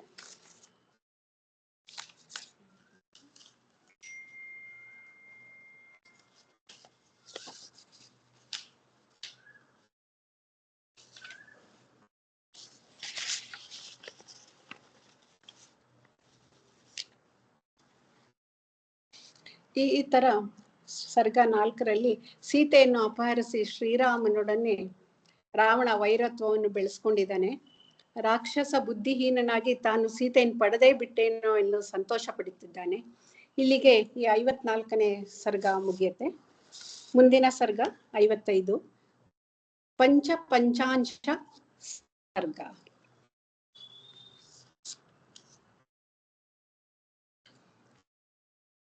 ಹಿಂದೆ ಲಂಕಾ ನಗರಿಯ ರಾಜಬೀದಿಗಳ ಮುಖಾಂತರ ಪ್ರವೇಶ ಮಾಡಿ ಅದರ ವೈಭೋಗಗಳನ್ನೆಲ್ಲ ಇನ್ನು ಹೇಳಿದ್ದಾರೆ 54ನೇ ಸರ್ಗದಲ್ಲಿ. ಈಗ ಸೀತೆಗೆ ಅರಮನೆಯ ವೈಭವ ತೋರಿಸಿ ಆಲಾಪಿಸ್ತಾ ಇದ್ದಾನೆ. ತನ್ನ ವೈಭೋಗವನ್ನು ನೋಡಿ ಸೀತೆ ಅದಕ್ಕೆ ಮರುಳಾಗ್ತಾಳೆ ಅಂತ ಭಾವಿಸ್ಕೊಂಡಿದ್ದಾನೆ ಈ ಅಪಹರಣಕಾರ ರಾವಣ.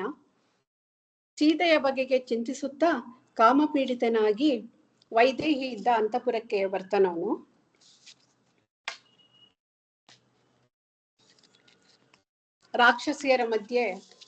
ದುಷ್ಟ ರಾಕ್ಷಸಿಯರ ಮಧ್ಯೆ ಪಾಪ ಸೀತೆ ಕಂಬನಿ ಮಿಡಿತಾ ಕೂತಿರ್ತಾಳೆ. ದೈನ್ಯದಿಂದ ಕುಳಿತಿದ್ದ ಅವಳ ಮುಖದ ಮೇಲೆ ಕಣ್ಣೀರು ಹರಿಯುತ್ತಿತ್ತು. ಬಿರುಗಾಳಿಯ ರಭಸಕ್ಕೆ ಹೊಯ್ದಾಡಿ ಕಡಲಲ್ಲಿ ಮುಳುಗುತ್ತಿರುವ ನಾವೆ ಅಂತಿದ್ದಳು. ಇಲ್ಲಿ ಇವರು ಕೊಟ್ಟಿರೋ ಉಪಮೆ ಮಾಡಿ, ಕಡಲಲ್ಲಿ ಮುಳುಗುತ್ತಿರುವ ನಾವೆಯಂತೆ ಸೀತಾದೇವಿ ದುಃಖವಾಗಿದ್ದಳು. ಹಿಂಡಿನಿಂದ ತಪ್ಪಿಸಿಕೊಂಡ ಹರಿಣಿಯನ್ನು ನಾಯಿಗಳು ಮುತ್ತಿಕೊಂಡಂತೆ ಜಾನಕಿಯನ್ನು ರಾಕ್ಷಸಿಯರು ಮುತ್ತಿಕೊಂಡಿದ್ದರು. ಇಲ್ಲಿ ಅವರ ಸುತ್ತ ಇರುವ ರಾಕ್ಷಸಿಯರನ್ನು ನಾಯಿಗಳಿಗೆ ಹೋಲಿಸ್ತಾ ಇದ್ದಾರೆ. ಆಕೆ ತಲೆ ತಗ್ಗಿಸಿ ದುಃಖದಿಂದ ಕೂತಿರ್ತಾಳೆ. ರಾವಣ ಬರ್ತಾನೆ. ಈ ಬಂದ ಮೇಲೆ ಏನ್ ಮಾಡ್ತಾನೆ, ವೈದೇಹಿಯನ್ನು ಮತ್ತೆ ಒತ್ತಾಯದಿಂದ ಕರೆದೊಯ್ದು ತನ್ನ ದೇವಭವನದಂತಿದ್ದ ತನ್ನ ಅರಮನೆಯನ್ನು ತೋರಿಸಿದ್ದನು.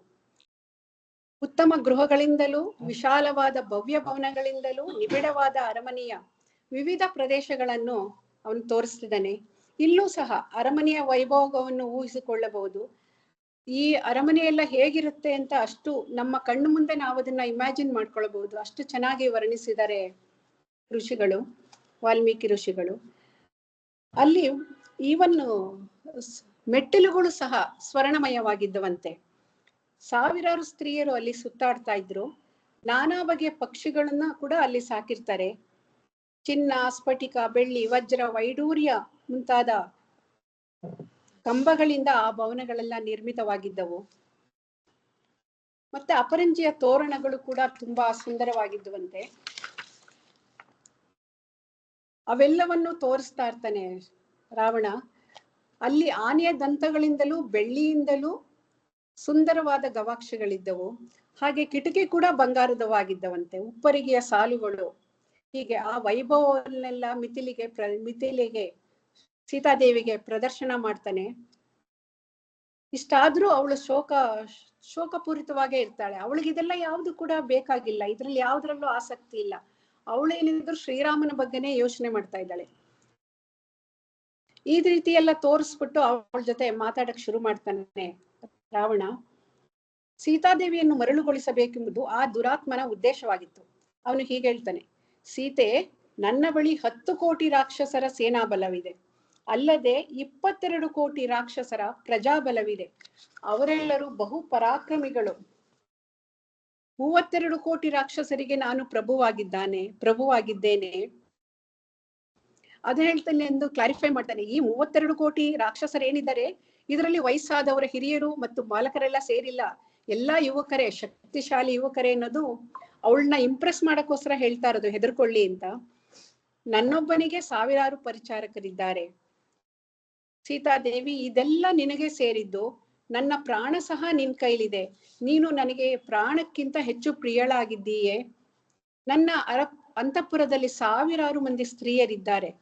ಅವರೆಲ್ಲರಿಗಿಂತ ನೀನೇ ನನಗೆ ಅತ್ಯಂತ ಪ್ರಿಯಳು. ನೀನೇ ಅವರಿಗೆಲ್ಲ ಈಶ್ವರಿ. ನೀನು ನನ್ನ ಪತ್ನಿಯಾಗು. ಹೀಗೆ ಬಾಯಿಗೆ ಬಂದಂತೆ ತುಂಬಾ ಏನೇನೋ ಆಲಾಪಿಸಿರ್ತಾ ಇರ್ತಾನೆ. ಮನ್ಮತಾಗ್ನಿಯಲ್ಲಿ ಬೆಂದು ಹೋಗುತ್ತಿರುವ ನನ್ನ ಮೇಲೆ ದಯ ತೋರು, ಹೀಗೆ ಕೇಳ್ತಾ ಇರ್ತಾನೆ. ಅವನು ಈಗ ಲಂಕಾದ್ವೀಪ ಕೂಡ ವರ್ಣಿಸ್ತಾನೆ. ಈ ಲಂಕಾದ್ವೀಪ ಹೇಗಿದೆ ಅಂದ್ರೆ ಸಮುದ್ರದಿಂದ ಆವೃತವಾಗಿದೆ. ಇದು ಭೂಪ್ರದೇಶದಿಂದ 100 ಯೋಜನೆಗಳ ದೂರದಲ್ಲಿದೆ. ಇಂದ್ರ, ದೇವಾಸುರರು ಯಾರೇ ಬಂದ್ರು ನನ್ನ ಏನೂ ಅಲ್ಲಾಡ್ಸಲಿಕ್ಕೆ ಆಗುವುದಿಲ್ಲ. ನನಗೆ ಸಾಟಿಯಾದ ಇನ್ನೊಬ್ಬ ಪುರುಷನೇ ಇಲ್ಲ. ಇನ್ನು ನಿನ್ನ ರಾಮನು ಮನುಷ್ಯ ಮಾತ್ರದವನು.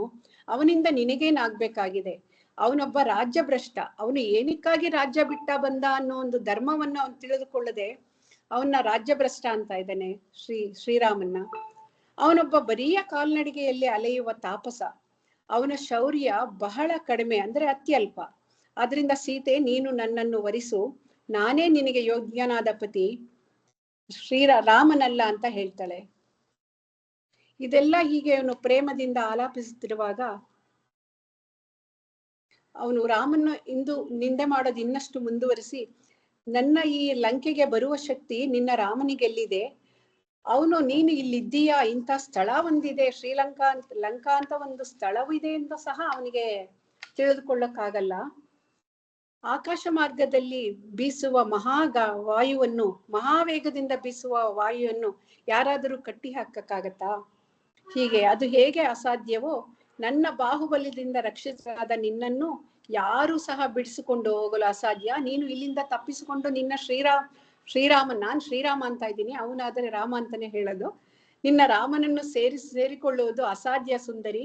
ಆದ್ದರಿಂದ ನೀನು ನನ್ನನ್ನೇ ವರಿಸು, ನನ್ನ ರಾಜ್ಯಕ್ಕೆ ಒಡತಿಯಾಗಿರು. ಹೀಗೆ ಬಾಯಿಗೆ ಬಂದಂತೆ ಒದರುತ್ತಿದ್ದಾನೆ. ಇವನು ಹೇಳ್ತಾನೆ, ನಾನು ನಿನ್ನ ಸೇವಕನಾಗಿರ್ತೀನಿ ಅಂತ. ನಾನೊಬ್ನೇ ಇಲ್ಲ, ಸಕಲ ದೇವತೆಗಳು ಸಹ ನಿನ್ನ ಸೇವಕರಾಗಿರುವಂತೆ ನಾನು ಮಾಡ್ತೀನಿ. ಈ ಜಗತ್ತಿನಲ್ಲಿರೋರೆಲ್ಲ ನಿನ್ನ ಕೈ ಕೆಳಗೆ ಬರ್ಬೇಕು. ನನ್ನ ಪಟ್ಟದ ರಾಣಿಯಾಗು ಅಂತ ಕೇಳ್ತಾನೆ. ಈಗ ಈ ಸೀತೆ ಮತ್ತೆ ರಾಮ ಎಲ್ಲ ಏನಕ್ಕಾಗಿ ಅವತಾರ ತಾಳಿದ್ದಾರೆ ಈ ಮನುಷ್ಯ ರೂಪದಲ್ಲಿ ಅನ್ನೋದು ಆ ಮಹಾಪಾಪಿಗೆ ತಿಳಿದಿಲ್ಲ. ಅವನು ಹೇಳ್ತಾನೆ ಅಂದ್ರೆ, ನೀನು ಮಾಡಿದ ಪಾಪ ಶೇಷವಾವುದೋ ಇದ್ದಿತೆಂದು ತೋರುತ್ತದೆ, ಅದು ನಿನ್ನ ವನವಾಸದಿಂದ ತೀರಿ ಹೋಯಿತು. ಇನ್ನು ಮೇಲೆ ನಿನ್ನ ಮಹತ್ತರವಾದ ಪುಣ್ಯದ ಫಲವನ್ನು ಇಲ್ಲಿ ಅನುಭವಿಸು. ಸೀತೆ ಇಲ್ಲಿ ವನವಾಸಕ್ಕೆ ಬಂದಿರೋದೇ, ಸೀತಾರಾಮ ಎಲ್ಲ ವನವಾಸಕ್ಕೆ ಬಂದಿರೋದೇ ಮೂಲ ಉದ್ದೇಶ ಈ ರಾವಣನ ಹತ್ಯೆ ಮಾಡಲು ಅನ್ನೋದು ಅವನಿಗೆ, ಅವನ ದುರ್ಬುದ್ಧಿಗೆ ಅವನ ಏನನ್ಸು ಗೊತ್ತಾಗ್ತಾ ಇಲ್ಲ. ಮತ್ತೆ ಹೇಳ್ತಾನೆ, ಇಲ್ಲಿ ಶ್ರೇಷ್ಠವಾದ ಆಭರಣಗಳಿವೆ, ವಸ್ತ್ರಗಳಿವೆ, ಇವೆಲ್ಲವೂ ನಿನ್ನಾಗೆ ಇದು ನನ್ನ. ಆಮೇಲೆ ಇವನು ತನ್ನ ಪುಷ್ಪಕ ವಿಮಾನದ ಬಗ್ಗೆ ಕೊಚ್ಚಿಕೊಳ್ಳಲು ಶುರು ಮಾಡ್ತಾನೆ. ನನ್ನ ಅಣ್ಣನಾದ ವೈಶ್ರವಣನ ಪುಷ್ಪಕ ವಿಮಾನವು ನನ್ನ ವಶದಲ್ಲಿದೆ. ಇಲ್ಲಿ ಒಂದು ಶ್ಲೋಕ ಇದೆ,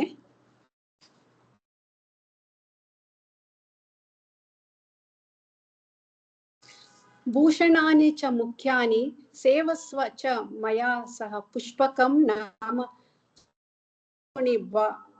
ಭ್ರಾತೃರೈ ಶ್ರವಣಸ್ಯ ಮೇ. ಇವನಿಗೆ ಆ ವಿಮಾನವು ಹೇಗೆ ಬಂದಿತ್ತು ಅಂತೂ ಅವನು ಹೇಳ್ತಾನೆ. ಅವನು ನನ್ನ ಅಣ್ಣನಿಂದ ಕಸಿದುಕೊಂಡಿದ್ದು ಅಂತ, ಯುದ್ಧದಿಂದ ಗೆದ್ದದ್ದು ಅಂತ ಹೇಳ್ತಾನೆ. ಅದನ್ನು ಕೂಡ ಅವನು ಮೋಸದಿಂದ ಕಸಿದುಕೊಂಡಿದ್ದೇನೆ.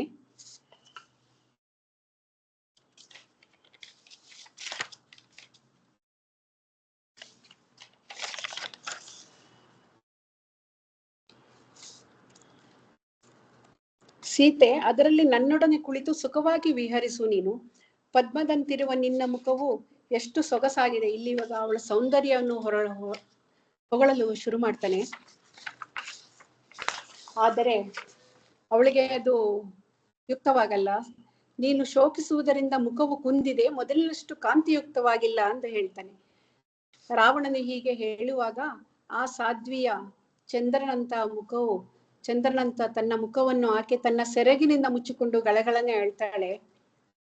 ಈಗ ಜಾನಕಿ ಶ್ರೀರಾಮನನ್ನೇ ತನ್ನ ಮನದಲ್ಲಿ ಧ್ಯಾನಿಸ್ತಾ ಇರ್ತಾಳೆ. ರೋಗದಿಂದ ನರಳುವಂತೆ ದೀನಳಾಗಿದ್ದಳು, ಅಷ್ಟು ಅವಳು ದುಃಖಿತಳಾಗಿದ್ದಾಳೆ. ಈ ಪಾಪಿಯಾದ ರಾವಣ ಮತ್ತೆ ಅವಳನ್ನು ನೋಡಿ ಹೇಳ್ತಾನೆ, ವೈದೇಹಿ, ಇದಕ್ಕಾಗಿ ನಾಚಬೇಡ. ನೀನು ಧರ್ಮಲೋಪವಾಗುವುದೆಂದು ಚಿಂತಿಸಬೇಡ.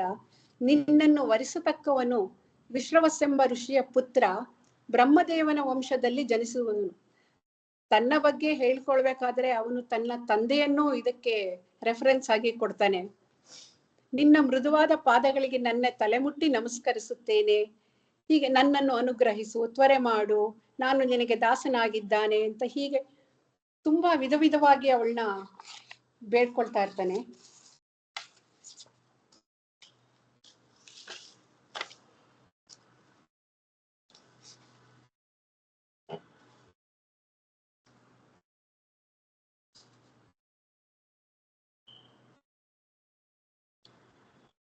ಹೀಗೆ ಅವನು ಹೇಳ್ಬೇಕಾದ್ರೆ ತಾನು ಇನ್ನೊಂದನ್ನ ಅವನು ಭಾವಿಸ್ಕೊಳ್ತಾನೆ. ಏನಂದ್ರೆ ಮತ್ತೆ ಅದೇ ರೀತಿ ಹಿಂದಿನ ಸರ್ಗಗಳಲ್ಲಿ ಹೇಳಿದಂತೆಯೇ ಸೀತೆ ತನಗೆ ಒಲಿದೇ ಬಿಟ್ಲು ಅಂತ ಇಲ್ಲೂ ಕೂಡ ಅವನು ಭ್ರಮೆಯಲ್ಲಿರ್ತಾನೆ.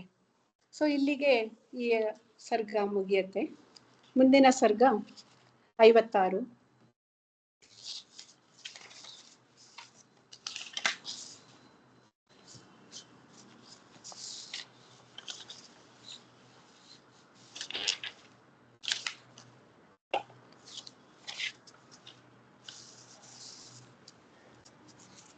ಷಟ್ಪಂಚಾಶ ಸರ್ಗ. ಈ 56ನೇ ಸರ್ಗದಲ್ಲಿ ರಾವಣ ಇಷ್ಟೊತ್ತು ಆಲಾಪನೆ ಮಾಡ್ತಿರ್ತಾನಲ್ಲ, ಅವನಿಗೆ ಉತ್ತರ ಕೊಡ್ಬೇಕಲ್ಲ. ವೀರಮಾತೆ ಸೀತಾದೇವಿ ಅವನನ್ನು ಹೇಗೆ ಧಿಕ್ಕರಿಸಿ ಉತ್ತರ ಕೊಡ್ತಾಳೆ ಅನ್ನೋದು ಈ 56ನೇ ಸರ್ಗದಲ್ಲಿ ನಮಗೆ ತಿಳಿಸ್ಕೊಡ್ತಾರೆ.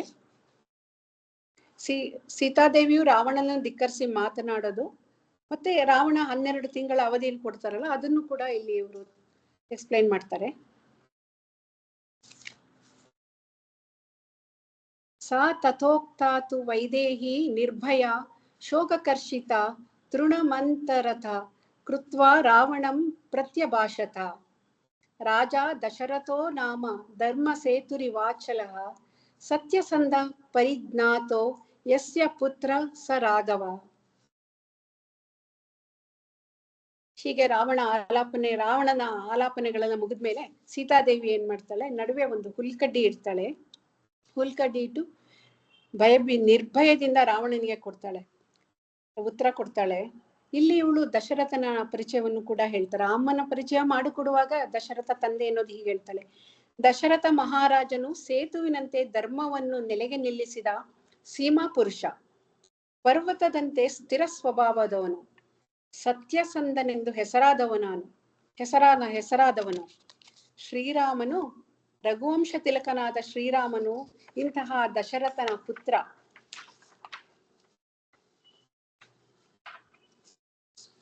ಈ ಶ್ರೀರಾಮ ಧರ್ಮಾತ್ಮನೆಂದು 3 ಲೋಕಗಳಲ್ಲಿಯೂ ಪ್ರಸಿದ್ಧನಾಗಿದ್ದಾನೆ. ಅವನ ವ್ಯಕ್ತಿತ್ವ ಹೇಗಿದೆ ಅಂದ್ರೆ ಅಜಾನುಬಾಹು, ವಿಶಾಲಾಕ್ಷ ಹೀಗೆಲ್ಲ ಇರುವ ಆ ಶ್ರೀರಾಮನೇ ನನ್ನ ದೇವತೆ, ಅವನು ನನ್ನ ಪತಿ. ಆತನು ಇಕ್ಷ್ವಾಕುವಂಶದಲ್ಲಿ ಜನಿಸಿದವನು, ಸಿಂಹದಂತ ಭುಜಕಟ್ಟುಳ್ಳ ಮಹಾ ತೇಜಸ್ವಿ ಅಂತ ಹೀಗೆ ರಾಮನ ಬಗ್ಗೆ ಅವಳು ವಿವರಣೆ ಕೊಡ್ತಾ ಇರ್ತಾಳೆ. ರಾಮನ ಬಗ್ಗೆ ವಿವರಣೆ ಕೊಡೋದಷ್ಟೇ ಅಲ್ಲ, ಅವನ ಮೈದುನನಾದ ಶ್ರೀರಾಮನ ತಮ್ಮನಾದ ಲಕ್ಷ್ಮಣನ ಬಗ್ಗೆ ಕೂಡ ಅವಳು ಹೇಳಿ ಪರಿಚಯ ಮಾಡ್ಕೊಡ್ತಾಳೆ. ರಾಮ ಮಾತ್ರ ಅಲ್ಲ, ಅವನ ತಮ್ಮನಾದ ಲಕ್ಷ್ಮಣನು ಅವನೊಡನೆ ಬಂದು ನಿನ್ನ ಪ್ರಾಣವನ್ನು ಹೀರುವನು. ಅವನೆದುರಿಗೆ ನೀನು ನನ್ನನ್ನು ಅತಿಕ್ರಮಿಸಿ ನಡೆದಿದ್ದರೆ ಇಷ್ಟರಲ್ಲಿ ನೀನು ಯುದ್ಧದಲ್ಲಿ ಸತ್ತು ಬೀಳುತ್ತಿದ್ದೆ. ನೀನು ಇಷ್ಟೆಲ್ಲ ಮಾಡಿದ್ಯಲ್ಲ ಇವಾಗ ಇಷ್ಟೊತ್ತು, ಯಾವಾಗ ಮಾಡಿದ್ಯಾ? ಶ್ರೀರಾಮನಾಗ್ಲಿ ಲಕ್ಷ್ಮಣನಾಗ್ಲಿ ಇಲ್ಲದೆ ಇರೋ ಸಮಯದಲ್ಲಿ ಮಾಡಿದ್ಯಾ? ಅವರೇನಾದ್ರೂ ಈ ಸಮಯದಲ್ಲಿ ಇದ್ದಿದ್ರೆ, ನೀನು ಈ ತರ ಎಲ್ಲಾನು ನಡ್ಕೊಂಡಿದ್ರೆ ಇಷ್ಟದಲ್ಲಿ ನೀನು ಸತ್ತು ಬೀಳುತ್ತಿದ್ದೆ ಅಂತ ಅವನಿಗೆ ಎಚ್ಚರಿಕೆ ಕೊಡ್ತಾಳೆ. ಆಮೇಲೆ ಇನ್ನೊಂದು ಒಂದು ನಾವ್ ಹಿಂದೆ ಕೇಳಿದ್ವಲ್ಲ, ಕರ ಅಂತ ರಾಕ್ಷಸ, ಅವನನ್ನು ಮತ್ತೆ ನೆನಪಿಸ್ತಾಳೆ. ಜನಸ್ಥಾನದಲ್ಲಿ ಕರಣಿಗಾದ ಗತಿಯೇ ನಿನಗೂ ಆಗುತ್ತಿತ್ತು. ಅವನಿಗೆ ನಿನ್ನ ಕರ ದೂಷಣರನ್ನು ಶ್ರೀರಾಮ ಹೇಗೆ ಹತ ಮಾಡ್ದ ಅಂತ ಅವನಿಗೆ ನೆನಪಿಸೋದು. ನಿನ್ನ ವಶದಲ್ಲಿರುವ ರಾಕ್ಷಸರು ಘೋರ ರೂಪಿಗಳೆಂದು ಬಲಾಢ್ಯರೆಂದು ಹೇಳಿಕೊಂಡಿಯಲ್ಲ, ರಾಘವನೆದುರಿಗೆ ಅದೆಲ್ಲ ಏನು ನಡೆಯೋದು, ಅವರ ಕೊಬ್ಬು ಅಹಂಕಾರಗಳೆಲ್ಲ ಏನು ನಡೆಯಲ್ಲ, ಶ್ರೀರಾಮನೇ ಗೆಲ್ಲೋದು ಎಲ್ಲಾದ್ರಲ್ಲೂ ಅಂತ ಹೇಳ್ತಾ ಇದ್ದೆ. ಇಲ್ಲಿ ಒಂದು ಉದಾಹರಣೆ ಕೊಡ್ತಾರೆ. ಗರುಡನೆದುರಿಗೆ ಹಾವುಗಳಂತೆ ಅವರು. ಗರುಡ ಹಾವುಗಳ ಮಧ್ಯೆ ಯಾರು ಬಲಶಾಲಿ, ಅದನ್ನ ಅವಳು ಅವನಿಗೆ ಅರ್ಥ ಮಾಡ್ಸಕ್ಕೆ ಪ್ರಯತ್ನ ಪಡ್ತಿದ್ದಾಳೆ. ಚಿನ್ನದ ಹಿಡಿಗಳುಳ್ಳ ಆತನ ಬಾಣಗಳು ಧನುಸ್ಸಿನ ಹೆದೆಯಿಂದ ಚಿಮ್ಮಿದವೆಂದರೆ ನಿನ್ನ ದೇಹವನ್ನು ಹಿಸಿದು ಹಾಕುವು. ಗಂಗಾ ನದಿಯಲ್ಲಿ ನುಗ್ಗಿ ಬರುವ ಅಲೆಗಳು ದಡವನ್ನು ಕೊರೆಯುವಂತೆ ಕೊರೆಯುವು. ರಾವಣ, ದೈತ್ಯರಿಗೂ ದೇವತೆಗಳಿಗೂ ನೀನು ಅವಧ್ಯನಾಗಿರಬಹುದು, ನೀನು ಅವರನ್ನೆಲ್ಲ ಗೆಲ್ಲಬಹುದು, ಅವರಿಗೆ ಸೋಲಿಸ್ಲಿಕ್ಕಾಗದೇ ಇರಬಹುದು. ಆದರೆ ಶ್ರೀರಾಮನೊಡನೆ ನೀನು ವೈರತ್ವ ಬೆಳೆಸಿದ್ಯಲ್ಲ, ಇನ್ನು ನೀನು ಖಂಡಿತ ಜೀವ ಸಹಿತ ಉಳಿಯಲ್ಲ. ವೀರಾಗ್ರಣಿ ನನ್ನ ಶ್ರೀರಾಮ ರಾಘವ, ಅವನು ಇನ್ನು ನಿನ್ನ ಉಳಿದಿರುವ ಆಯಸ್ಸನ್ನು ಮುಗಿಸಿ ಬಿಡ್ತಾನೆ, ಇದಕ್ಕೆಲ್ಲ ಸಿದ್ಧನಾಗು ಅಂತ ಹೇಳಿ. ಈಗ ರಾವಣನ್ನ ಏನ್ ಹೇಳ್ತಾಳೆ ಅಂದ್ರೆ, ಯೂಪಸ್ತಂಭಕ್ಕೆ ಬಿಗಿಯಲ್ಪಟ್ಟ ಪಶುವಾಗಿದ್ದೀಯ ನೀನು ರಾವಣ. ಯೂಪಸ್ತಂಭ ಅಂದ್ರೆ ಯಜ್ಞಯಾಗಾದಿಗಳನ್ನು ಮಾಡುವಾಗ ಬಲಿ ಕೊಡಕ್ಕೆ ಅಂತ ಪಶುಗಳನ್ನ ಒಂದು ಕಂಬಕ್ಕೆ ಕಟ್ಟಿ ಹಾಕಿರ್ತಾರೆ, ಅದೇ ಯೂಪಸ್ತಂಭ. ಇವಾಗ ಇಲ್ಲಿ ಯೂಪಸ್ತಂಭಕ್ಕೆ ಕಟ್ಟಿರತಕ್ಕಂತ ಪಶು ತರ ಇದ್ಯಾ ರಾವಣ ನೀನು ಅಂತ ಹೇಳ್ತಾಳೆ. ನೀನು ಬದುಕುವುದು ಖಂಡಿತ ಅಸಾಧ್ಯ. ರಾವಣ, ನಿನ್ನನ್ನು ಶ್ರೀರಾಮ ಒಮ್ಮೆ ಕೆಂಗಣ್ಣಿನಿಂದ ನೋಡಿದರೆ ಸಾಕು, ನೀನು ಮನ್ಮಥನು ಸುಟ್ಟು ಹೋದಂತೆ ಸುಟ್ಟು ಬೂದಿಯಾಗ್ತೀಯ. ಪರಮೇಶ್ವರನಿಂದ ಮನ್ಮಥನು ಸುಟ್ಟು ಹೋದದ್ದನ್ನು ರಾವಣನ್ಗೆ ಇದು ಗೊತ್ತಿರತ್ತೆ. ಮತ್ತೆ ಮತ್ತೆ ಅದನ್ನೆಲ್ಲ ನೆನಪಿಸ್ತಾ ಇದ್ದಾಳೆ ಸೀತಾದೇವಿ. ಅಂತಹ ವೀರಶ್ರೇಷ್ಠನಾದ ರಾಮನು ಸೀತೆಯನ್ನು ಅಂದ್ರೆ ನನ್ನನ್ನು ಖಂಡಿತ ಬಿಡಿಸ್ಕೊಂಡು ಹೋಗಬಲ್ಲ, ನೀನೇನು ಜಂಬ ಪಡೋದು ಬೇಕಾಗಿಲ್ಲ, ನೀನ್ ಇಲ್ಲಿಂದ ತಪ್ಪಿಸ್ಕೊಂಡು ಹೋಗಕ್ಕೆ ಆಗಲ್ಲ. ಶ್ರೀರಾಮ ಈ ಲಂಕೆಯನ್ನು ಹುಡುಕಲು ಸಾಧ್ಯವೇ ಇಲ್ಲ ಅನ್ನೋದು ಅನ್ಕೊಳ್ಬೇಡ ಅಂತ ಹೇಳ್ತಾ ಇದ್ದಾಳೆ. ನಿನ್ನ ಆಯಸ್ಸು ಮುಗೀತು, ಇನ್ನು ನಿನ್ನ ವೈಭವವೂ ಗತಿಸಿತು, ನಿನ್ನ ಬಲವೆಲ್ಲ ಕುಗ್ಗಿತು, ನಿನ್ನ ವಿನಾಶಕಾಲ ಬಂದಿರುವುದಿಂದಲೇ ನಿನ್ನ ಬುದ್ಧಿ ಈ ರೀತಿಯಾಗಿದೆ, ವಿಪರೀತವಾಗಿದೆ. ಮತ್ತೊಂದು ಇವಳು ಲಂಕೆ ಬಗ್ಗೆ ಹೇಳ್ತಾಳೆ. ಇವನು ಒಬ್ಬ ರಾಜ ಏನಾದ್ರೂ ತಪ್ಪು ಮಾಡಿದ್ರೆ ಅದರ ಫಲಗಳನ್ನು ಆ ರಾಜ್ಯ ಪೂರ್ತಿ ಅನುಭವಿಸ್ಬೇಕಾಗತ್ತೆ. ಇಲ್ಲಿ ಹೇಳ್ತಾ ಇದ್ದಾಳೆ ಸೀತಾದೇವಿ, ನಿನ್ನ ತಪ್ಪಿನಿಂದ ಲಂಕೆ ವಿಧವೆಯಾಗ್ತಾಳೆ, ಲಂಕೆಗಿನ್ನು ಉಳಿಗಾಲವಿಲ್ಲ. ಈ ಪಾಪಕೃತ್ಯವು ನಿನಗೆ ಮುಂದೆ ಸುಖಕರವಾಗುವುದಿಲ್ಲ. ನನ್ನ ಪತಿಯು ನನ್ನ ಮೈದುನನೊಡನೆ ದಂಡಕಾರಣ್ಯದಲ್ಲಿದ್ದಾನೆ. ಮಹಾ ತೇಜಸ್ವಿಯಾದ ಆ ವೀರನು ಶೂನ್ಯಾರಣ್ಯದಲ್ಲಿಯೂ ನಿರ್ಭಯದಿಂದ ತನ್ನ ಪರಾಕ್ರಮವನ್ನು ಅವಲಂಬಿಸಿದ್ದಾನೆ. ಶೂನ್ಯಾರಣ್ಯ ಅಂದ್ರೆ ಇಲ್ಲಿ ಯಾರು ಜನಗಳು ಇಲ್ಲದೆ ಇದ್ರೂನು ಶ್ರೀರಾಮ ನಿರ್ಭಯನಾಗಿ ಇರ್ತಾನೆ, ಹೋರಾಡ್ತಾನೆ ಅಂತ.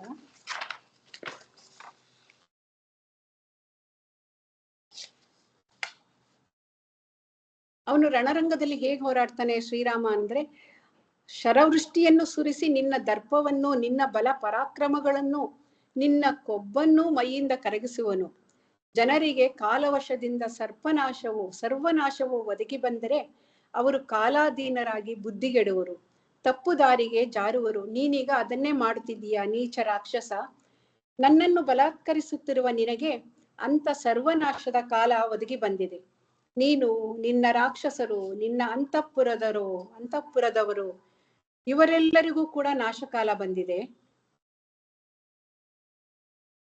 ಮತ್ತೊಂದು ಉದಾಹರಣೆ ಕೊಡ್ತಾಳೆ ಇಲ್ಲಿ. ಸೀತಾದೇವಿ ರಾವಣನ ಚಾಂಡಾಲಂಗೂ ಹೋಲಿಸ್ತಾಳೆ. ಚಂಡಾಲ ಅಂದ್ರೆ ಒಂದು ಕೆಟ್ಟ ಮನುಷ್ಯ, ಕೆಟ್ಟ ವ್ಯಕ್ತಿ ಅಂತ ಹೇಳ್ಬೋದು. ಯಜ್ಞಶಾಲೆಯಲ್ಲಿ ಸೃಕ್ ಮುಂತಾದ ಯಜ್ಞ ಪಾತ್ರಗಳಿಂದ ಅಲಂಕೃತವಾಗಿ ದ್ವಿಜರ ವೇದ ಮಂತ್ರಗಳಿಂದ ಪರಿಶುದ್ಧವಾಗಿರುವ ಯಜ್ಞ ವೇದಿಕೆಯನ್ನು ಚಾಂಡಾಲನೇನಾದರೂ ಮುಟ್ಟಲು ಸಾಧ್ಯವೇ? ಖಂಡಿತ ಸಾಧ್ಯವಿಲ್ಲ. ಅದೇ ರೀತಿ ನೀನು ನನ್ನನ್ನು ಮುಟ್ಟಲು, ನನ್ನನ್ನು ಪಡೆಯಲು ಖಂಡಿತ ಸಾಧ್ಯವಿಲ್ಲ ಅಂತ ಹೇಳ್ತಾ ಇದ್ದಾಳೆ. ಶ್ರೀರಾಮನ ಧರ್ಮಪತ್ನಿಯೂ ಆದ ನನ್ನನ್ನು ಇವಳು ಶ್ರೀರಾಮನ್ನ ಮತ್ತೆ ಇವಳು ಅಂಕಿತಗಳು ಕೊಡ್ತಾನೆ ಇರ್ತಾಳೆ. ಧರ್ಮಪರಾಯಣಾದ ಶ್ರೀರಾಮ, ಅವನು ಕೇವಲ ಮನುಷ್ಯ ಮಾತ್ರ ಶ್ರೀರಾಮ ಅಲ್ಲ, ಅವನ ಧರ್ಮವನ್ನು ಪಾಲಿಸತಕ್ಕವಂಥವನು. ಅಂತ ಪತಿ ನನ್ನವನು. ಎಲ್ಲ ರಾಕ್ಷಸಾದಮ, ನೀನು ನನ್ನನ್ನು ಮುಟ್ಟುವುದಕ್ಕೆ ಅರ್ಹನಲ್ಲ. ರಾಮನನ್ನು ನೀನು ಏನು ಮಾಡುವುದಕ್ಕಾಗುವುದಿಲ್ಲ. ಮತ್ತೊಂದು ಉಪಮೆ ಅಂದ್ರೆ, ಇವನೊಂದು ನೀರು ಕಾಗೆಗೆ ರಾವಣನ್ನ ಹೋಲಿಸ್ತಾಳೆ. ಸೊ ರಾವಣನಿಗೆ ಎಂತ ಹೀನಾಯ ಸ್ಥಿತಿ. ಹುಲ್ಲಿನ ಪೊದೆಯಲ್ಲಿರುವ ನೀರು ಕಾಗೆಯನ್ನು ಈ ರಾಜಹಂಸಿಯು ಎಂದಾದರೂ ಕಣ್ಣಿಂದಾದರೂ ನೋಡಲು ಸಾಧ್ಯವೇ? ನೋಡುತ್ತದೆಯೇ? ಖಂಡಿತ ಇಲ್ಲ. ಮತ್ತೆ ತಾನು ತನ್ನ ಜೀವಕ್ಕಾಗಲಿ ಈ ದೇಹಕ್ಕಾಗಲಿ ಪ್ರಾಣ ರಕ್ಷಿಸಿಕೊಳ್ಳಬೇಕು ಅಂತ ಅವಳಿಗೆ ಯಾವತ್ತೂ ಸೀತಾದೇವಿ ಇಚ್ಛೆ ಇರಲ್ಲ. ಹೀಗೆ ಹೇಳ್ತಾಳೆ, ಈ ಶರೀರ ಜಡವಾದದ್ದು, ಇದನ್ನು ಸೆರೆಮನೆಯಲ್ಲಾದರೂ ಬಂಧಿಸು, ತಿನ್ನುವುದಾದರೂ ತಿಂದು ಬಿಡು, ಪರವಾಗಿಲ್ಲ. ಈ ದೇಹವನ್ನು ಪೋಷಿಸಬೇಕೆಂದು, ಉಳಿಸಿಕೊಳ್ಳಬೇಕೆಂದು, ನನ್ನ ಪ್ರಾಣವನ್ನು ರಕ್ಷಿಸಿಕೊಳ್ಳಬೇಕೆಂದು ಎಂದೂ ನನಗೆ ಇಚ್ಛೆ ಇಲ್ಲ. ಇಲ್ಲಿ ಶ್ಲೋಕ ಹೇಳ್ತಾರೆ ನೋಡಿ, ಇದು ಇದಂ ಶರೀರಂ ನಿಸ್ಸನ್ನಂ ಬಂಧವ ಖಾದಯಸ್ವ ನೇದಂ ಶರೀರಂ ರಕ್ಷಂ ಮೇ ಜೀವಿತಂ ವಾಪಿ ರಾಕ್ಷಸ ಜೀವಿತಂ ವಾಪಿ ರಾಕ್ಷಸ. ಇದಕ್ಕೆಲ್ಲ ಆದ್ರೆ ನಾನು ಲೋಕದಲ್ಲಿ ಕೆಟ್ಟ ಹೆಸರನ್ನು ತಂದುಕೊಳ್ಳಲು ಮಾತ್ರ ನನಗೆ ಸಾಧ್ಯವಿಲ್ಲ ಅಂತ ವೈದೇಹಿ ತುಂಬಾ ಕಟುವಾದ ನುಡಿಗಳನ್ನು ರಾವಣನಿಗೆ ಹೇಳ್ತಾಳೆ. ಇದು ಕೇಳಿದ್ಮೇಲೆ ರಾವಣ ಕೇಳ್ತಾ ಇರ್ತಾನೆ. ಇನ್ನು ಮುಂದಕ್ಕೆ ಸ್ವಲ್ಪ ಹೊತ್ತು ಸೀತಾದೇವಿ ಸುಮ್ಮನಾಗ್ತಾಳೆ, ಮಾತಾಡದೆ. ಸೀತಾದೇವಿಯ ಇಂತಹ ಕಠೋರ ವಾಕ್ಯಗಳನ್ನು ಕೇಳಿ ಈಗ ರಾವಣ ತನ್ನ ಇಷ್ಟು ಹೊತ್ತು ಅವಳನ್ನ ತುಂಬಾ ಅನುನಯದಿಂದ ಅವಳನ್ನ ಮಾತಾಡಿಸ್ತಾ ಇರ್ತಾನೆ. ತನ್ನ ಅಲ್ಲಿದ್ದ ರಾಕ್ಷಸಿಯರಿಗೂ ಕೂಡ ಅದನ್ನೇ ಹೇಳಿರ್ತಾನೆ.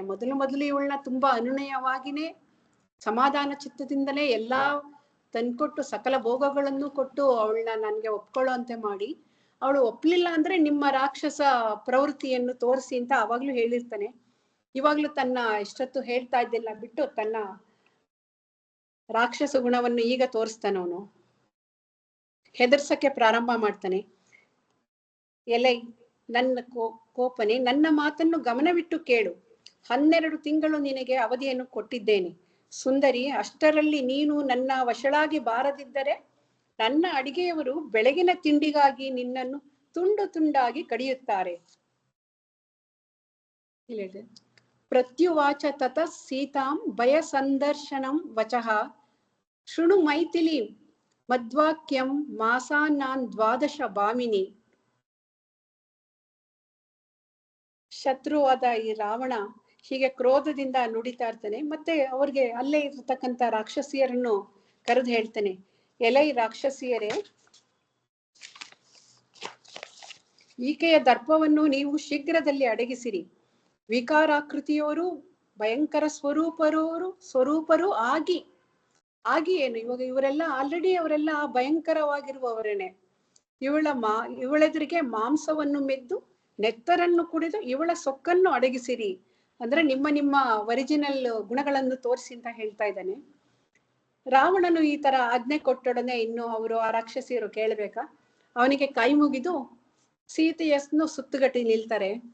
ಈ ದೈತ್ಯನಾದ ರಾವಣ ಭೀಕರವಾದ ಆಕಾರವನ್ನು ತಳೆದು ಭೂಮಿ ಒಡೆದೋಗತ್ತೇನೋ ಅಂತ ಅವನು ಹೆಜ್ಜೆಯನ್ನು ನೆಲದ ಮೇಲೆ ಕುಟ್ಟುತ್ತಾ ಹೋಗ್ತಾನೆ, ಮುಂದೆ ನಡೀತಾನೆ. ಹಾಗೆ ಹೇಳ್ತಾನೆ ಅವ್ರಿಗೆ, ಇವಳನ್ನು ಅಶೋಕವನದ ಮಧ್ಯಕ್ಕೆ ಎಳೆದೊಯ್ಯಿರಿ. ಎಲೈ ರಾಕ್ಷಸಿಯರೇ, ಅಲ್ಲಿ ಇವಳನ್ನು, ಅಂದರೆ ಅಶೋಕವನದಲ್ಲಿ ಇವಳನ್ನು ಗುಪ್ತವಾಗಿಟ್ಟು ಎಲ್ಲರೂ ಸುತ್ತುಗಟ್ಟಿ ನೀವೆಲ್ಲ ಕಾವಲು ಇರಿ. ಅಲ್ಲಿ ಭಯಂಕರವಾಗಿ ಹೆದರಿಸುತ್ತಲೂ ಮತ್ತೆ ಒಳ್ಳೆಯ ಮಾತುಗಳನ್ನು ನುಡಿಯುತ್ತಲೂ ಇವಳನ್ನು ದಾರಿಗೆ ತನ್ನಿರಿ. ಎಲ್ಲಾ ತರದ ಪ್ರಯತ್ನಗಳನ್ನು ಅವನು ಮಾಡ್ತಾನೆ. ಈಗೊಂದು ಎಕ್ಸಾಂಪಲ್ ಹೇಳ್ತಾನೆ. ಕಾಡಾನಿಯನ್ನು ವಶಕ್ಕೆ ತರುವಂತೆ ನಯ ಭಯಗಳಿಂದ ಈ ಸೀತೆಯನ್ನು ಸ್ವಾಧೀನಕ್ಕೆ ತನ್ನಿರಿ ಅಂತ ಹೇಳ್ತಾನೆ. ತತ್ರೈನಾಂ ತರ್ಜನೈರ್ ಘೋರೈ ಪುನಃ ಸಾಂತ್ವೈಶ್ಚ ಮೈಥಿಲೀಂ ಆನಯಧ್ವಂ ವಶಂ ಸರ್ವಾ ವನ್ಯಾಂ ಗಜವಧೂಮಿವ. ಆನೆಗಳನ್ನ ಹೇಗೆ, ಕಾಡಾನೆಗಳನ್ನ ಹೇಗೆ ಪಳಗ್ಸಕ್ಕೆ ಪ್ರಯತ್ನ ಪಡ್ತಾರೋ ಆತರ ನೀವು ಮಾಡಿ ಅಂತ ಹೇಳ್ತಾ ಇದ್ದಾನೆ. ಇದನ್ನ ಕೇಳಿದ ರಾಕ್ಷಸಿಯರು ಸೀತಾದೇವಿಯನ್ನ ಕರ್ಕೊಂಡು ಅಶೋಕವನಕ್ಕೆ ಹೋಗ್ತಾರೆ. ಇಲ್ಲಿ ಕೂಡ ಅಶೋಕವನದ ವೈಭೋಗವನ್ನು ವಿವರಿಸಲಾಗಿದೆ. ಹೇಗಂದ್ರೆ, ಅಶೋಕವನವಾದರೂ ಸರ್ವಕಾಲದಲ್ಲಿಯೂ ಫಲಪುಷ್ಪಗಳನ್ನು ಕೊಡುವ ವಿವಿಧ ವೃಕ್ಷಗಳಿಂದ ರಮಣೀಯವಾಗಿತ್ತು. ಅಲ್ಲಿ ಮಜಿಸಿದ ಹಕ್ಕಿಗಳಿಂದ ತುಂಬಿತ್ತು ಆ ಅಶೋಕವನ. ಆದರೆ ಶೋಕಾರ್ತಳಾದ ಜಾನಕಿಗೆ ಇದ್ಯಾವುದೂ ಬೇಕಿರಲಿಲ್ಲ. ಈ ಜಾನಕಿಯು ರಾಕ್ಷಸಿಯರಿಗೆ ಅಧೀನಳಾಗಿ ಹೆಣ್ಣು ಹುಲಿಗಳ ಕೈಗೆ ಸಿಕ್ಕಿದ ಹರಣಿಯಂತಾಗಿದ್ದಳು. ಮಹಾ ದುಃಖಕ್ಕೆ ಈಡಾಗಿದ್ದಳು. ಇವಳು ಒಂದು ಪಾಪ ಜಿಂಕೆ ಮರಿನ ಒಂದು ಹಗ್ಗದಿಂದ ಕಟ್ಟಾಕಿದ್ರೆ ಹೇಗೆ ಅದು ಹೆದರ್ಕೊಂಡಿರುತ್ತೋ ಆ ತರ ಕಾಣ್ತಾ ಇದ್ಲು ಸೀತಾದೇವಿ. ಈ ಅಶೋಕವನದ ಸೊಬಗಿದೆಯಲ್ಲ, ಇಷ್ಟೆಲ್ಲ ಸೊಬಗು ಅವಳ ಮನಸ್ಸಿಗೆ ಯಾವುದೇ ರೀತಿಯ ಸಂತೋಷವನ್ನು ಕೊಡಲ್ಲ. ಆ ರಾಕ್ಷಸಿಯರು ವಿಕಾರವಾದ ಕಣ್ಣುಗಳಿಂದ ಸೀತೆಯನ್ನ ವಿಧವಾಗಿ ಹೆದರಿಸ್ತಾ ಇರ್ತಾರಂತೆ. ಆದರೆ ಸೀತಾದೇವಿ ಮಾತ್ರ ಶ್ರೀರಾಮಚಂದ್ರನನ್ನೇ ನೆನೆಸ್ಕೊಳ್ತಾ ಅವಾಗ ಧೈರ್ಯದಿಂದಿರೋದು, ಮತ್ತೆ ಹೇಳೋದು, ಮಧ್ಯೆ ಎಚ್ಚರ ತಪ್ಪರೋದು, ಹೀಗೆಲ್ಲ ಆಗ್ತಾ ಇರತ್ತೆ. ಇದೆಲ್ಲ ನೋಡಿದ್ರೆ ಸೀತಾದೇವಿ ಎಷ್ಟು ಸಾಮಾನ್ಯ ಮನುಷ್ಯಳಂತೆ ಕಷ್ಟಗಳನ್ನು ಅನುಭವಿಸಿದ್ಲು ಅನ್ಸುತ್ತೆ. ಅಂದ್ರೆ ಇದನ್ನೆಲ್ಲ ನಮಗೆ ಒಂದು ಇಂಡೈರೆಕ್ಟ್ ಆಗಿ ಅಥವಾ ಡೈರೆಕ್ಟ್ ಆಗಿ ಹೇಳೋ ತರನು ಇದೆ. ಮನುಷ್ಯ ಕಷ್ಟದಿಲ್ಲದಾಗ ಎಷ್ಟೇ ದುಃಖವಾದರೂ, ದುಃಖ ಇರಲ್ಲ ಅನ್ನಲ್ಲ, ಆದ್ರೂ ಎದೆಗುಂದಬಾರದು. ಧೈರ್ಯವಾಗಿ ಮುಂದೆ ಏನ್ ಮಾಡ್ಬೇಕು ಅಂತ ಯೋಚನೆ ಮಾಡಿ ಅದಕ್ಕೆ ತಕ್ಕಂತೆ ನಡಿಬೇಕು ಅನ್ನೋದು ಆಗತ್ತೆ. ನವಿಂದತೆ ತತ್ರ ತು ಶರ್ಮ ಮೈಥಿಲಿ ವಿರೂಪನೇತ್ರ ವಿರತೀವ ತರ್ಜಿತ ಪತಿಂ ಸ್ಮರಂತಿ ದಯಿತಂ ಚ ದೈವತಂ ವಿಚೇತನಾ ಭೂದ್ಭ್ಯ ಶೋಕಾ ಪೀಡಿತ. ಇಲ್ಲಿಗೆ ಶ್ರೀಮದ್ ರಾಮಾಯಣದ ಅರಣ್ಯಕಾಂಡದ 56ನೇ ಸರ್ಗ ಮುಗಿಯುತ್ತೆ. ನನಗೆ ತೋಚಿದಷ್ಟು ನಾನು ನಿಮ್ಮಲ್ಲಿ ವಾಚನ ಮಾಡಿದ್ದೇನೆ. ಇದರಲ್ಲಿ ನಾನು ಹೇಳಿದ್ರಲ್ಲಿ ಏನಾದ್ರೂ ತಪ್ಪಿದ್ರೆ, ಮೂಲ ರಾಮಾಯಣಕ್ಕೆ ಏನಾದ್ರೂ ಕುಂದು ಬರುವಂತೆ ಏನಾದ್ರೂ ಹೇಳಿದ್ರೆ ಶ್ರೀರಾಮನಲ್ಲೂ ಕ್ಷಮೆ ಕೇಳ್ತೀನಿ, ನಿಮ್ಮಲ್ಲೂ ಕೂಡ ನಾನು ಕ್ಷಮೆ ಕೇಳ್ತೀನಿ. ನನಗೆ ಇಲ್ಲಿ ಅವಕಾಶ ಮಾಡಿಕೊಟ್ಟ ನಿಮಗೆಲ್ಲ ಧನ್ಯವಾದಗಳು. ನಾನು ಮತ್ತೊಂದು ವಿಷಯ ನಿಮ್ಮಲ್ಲಿ ಹಂಚಿಕೊಳ್ಳಲೇಬೇಕು. ನನ್ಗೆ ಸೌಜನ್ಯ ಅವರು ಈ ತರ ಅರಣ್ಯಕಾಂಡದ ಕೆಲವು ಸರ್ಗಗಳನ್ನು ಹೇಳ್ಬೇಕು ಅಂದಾಗ ನನಗೆ ನಿಜವಾಗ್ಲೂ ಇಲ್ಲ, ನನಗೆ ಇದು ಮೂಲ ರಾಮಾಯಣ ವಾಲ್ಮೀಕಿಯವರದು, ಇದನ್ನು ಹೇಳಲು ನನಗೆ ಆಗತ್ತಾ? ಖಂಡಿತ ನನಗೆ ಸಾಧ್ಯವಾ? ಪ್ರಯತ್ನ ಪಡಕ್ಕಂತೂ ನನಗೆ ತುಂಬಾ ಇಷ್ಟ ಇದೆ. ಯಾವುದನ್ನು ನಾನು ಹಾಗೆ ಬಿಡಲ್ಲ, ಪ್ರಯತ್ನ ಪಡ್ತೀನಿ, ಓದ್ತೀನಿ, ಅಭ್ಯಾಸ ಮಾಡ್ತೀನಿ. ಆದ್ರೂ ಇದನ್ನು ಎಲ್ಲರೆದುರಿಗೂ ಮಂಡಿಸಕ್ಕೆ, ವಾಚನ ಮಾಡಕ್ಕೆ ಆಗತ್ತಾ ಅಂತ ನನಗೆ ಯೋಚನೆ ಇತ್ತು. ಅವಾಗ ನನಗೆ ಈ ರಾಮಾಯಣದ ಕೆಲವು ಕಥೆಗಳೇ ನನಗೆ ಸ್ಫೂರ್ತಿಯಾಗಿದ್ದು. ಸೇತುವೆ ಕಟ್ಟುವಾಗ ಅಥವಾ ಬೇರೆ ಬೇರೆ ಸಮಯಗಳಲ್ಲೂ ಕೂಡ ಈ ವಾನರರು ಎಷ್ಟೊಂದು ಸಹಾಯ ಮಾಡ್ತಾರೆ ಶ್ರೀರಾಮಂಗೆ. ಅವರು ದೊಡ್ಡ ದೊಡ್ಡ ಬಂಡೆಗಳನ್ನೆಲ್ಲ ಎತ್ಕೊಂಡೋಗಿ ಸೇತುವೆ ನಿರ್ಮಾಣ ಮಾಡ್ತಾರೆ. ಆಗ ಒಂದು ಪುಟ್ಟ ಅಳಿಲಿರತ್ತೆ, ಅದ್ರ ಏನ್ ಮಹಾ ಸಹಾಯ ಮಾಡ್ಬೋದು ಅಂತ ಅದಕ್ಕೂ ನನ್ನ ತರನೇ ಫೀಲ್ ಆಗತ್ತೆ.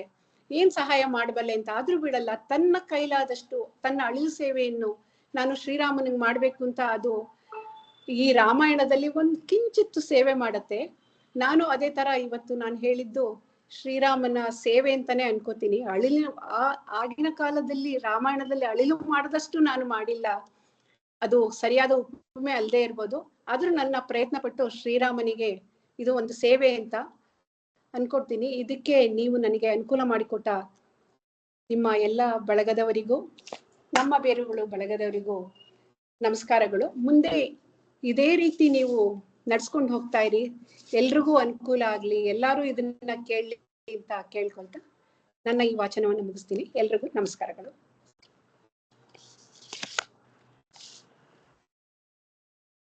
ತುಂಬಾ ಚೆನ್ನಾಗಿ ಬಂತು ಮೇಡಮ್, ಧನ್ಯವಾದ ನಿಮ್ಗೆ. ಇಷ್ಟೊಂದು ಸಮಯ ತೆಗೆದುಕೊಂಡು ಪ್ರಿಪೇರ್ ಆಗಿ ಬಂದಿದ್ರಿ.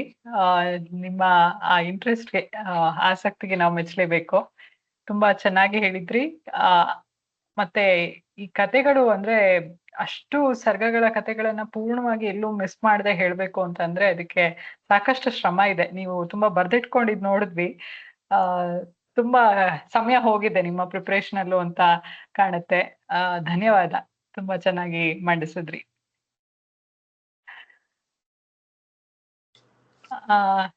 ನರಸಿಂಹ ಸರ್,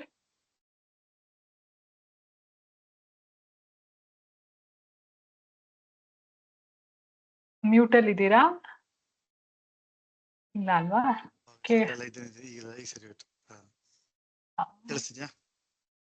ಕೇಳಿಸ್ತಾ ಇದೆ. ಓಕೆ, ನಮಸ್ತೆ ಮೇಡಮ್. ಇದು ಪ್ರಮುಖ ಘಟ್ಟ ರಾಮಾಯಣದಲ್ಲಿ, ಸೀತಾಪಹರಣದ ಸಂದರ್ಭ. ಅಂದ್ರೆ ಆಕೆಯನ್ನ ಕರೆದುಕೊಂಡು ಹೋಗಿ ತನ್ನ ಅಶೋಕವನದಲ್ಲಿ ಇರ್ತಕ್ಕಂತ ಒಂದು ಇಡೀ ಕಥೆಯನ್ನ ನೀವು ಸುಲಭವಾಗಿ ಸಾಗಿಸಿದ್ರಿ. ಅಲ್ಲಿ ಬಂದ ಋಷ್ಯಮುಖ ಪರ್ವತದ ವಾನರ ಇದಾಗಿರ್ಬೋದು, ನಂತರ ಅವನು ಆಕೆಯನ್ನ ಉಳಿಸ್ಕೊಳ್ಳೋ ಮಾಡ್ತಕ್ಕಂತ ಪ್ರಯತ್ನಗಳು, ನಂತರ ಅಲ್ಲಿ ಅಶೋಕವನದಲ್ಲಿ ಇಟ್ಟಿದ್ದು, ಕಡೆಗೆ ರಾಮನನ್ನ ಕೊಲ್ಲೋದಕ್ಕೆ ಒಂದು ರೀತಿಯ ಮುಂದಾಲೋಚನೆ ಮಾಡಿದ್ದು, ನಂತರ ಹಾಗೆ ಕತೆ ಬಹಳ ಸುಂದರವಾಗಿ ಹೋಯ್ತು. ಹಾಗಾಗಿ ಆ 4 ಸರ್ಗಗಳನ್ನ ತುಂಬಾ ಅಚ್ಚುಕಟ್ಟಾಗಿ ನಿರ್ವಹಿಸಿದ್ರಿ. ತುಂಬಾ ಚೆನ್ನಾಗಿ ಬಂತು ಮೇಡಮ್, ಬಹಳ ಸಂತೋಷ ಆಯ್ತು. 1 ಗಂಟೆ ಕಾಲ ಕೇಳಿ ಬಹಳ ಖುಷಿ ಆಯ್ತಪ್ಪ.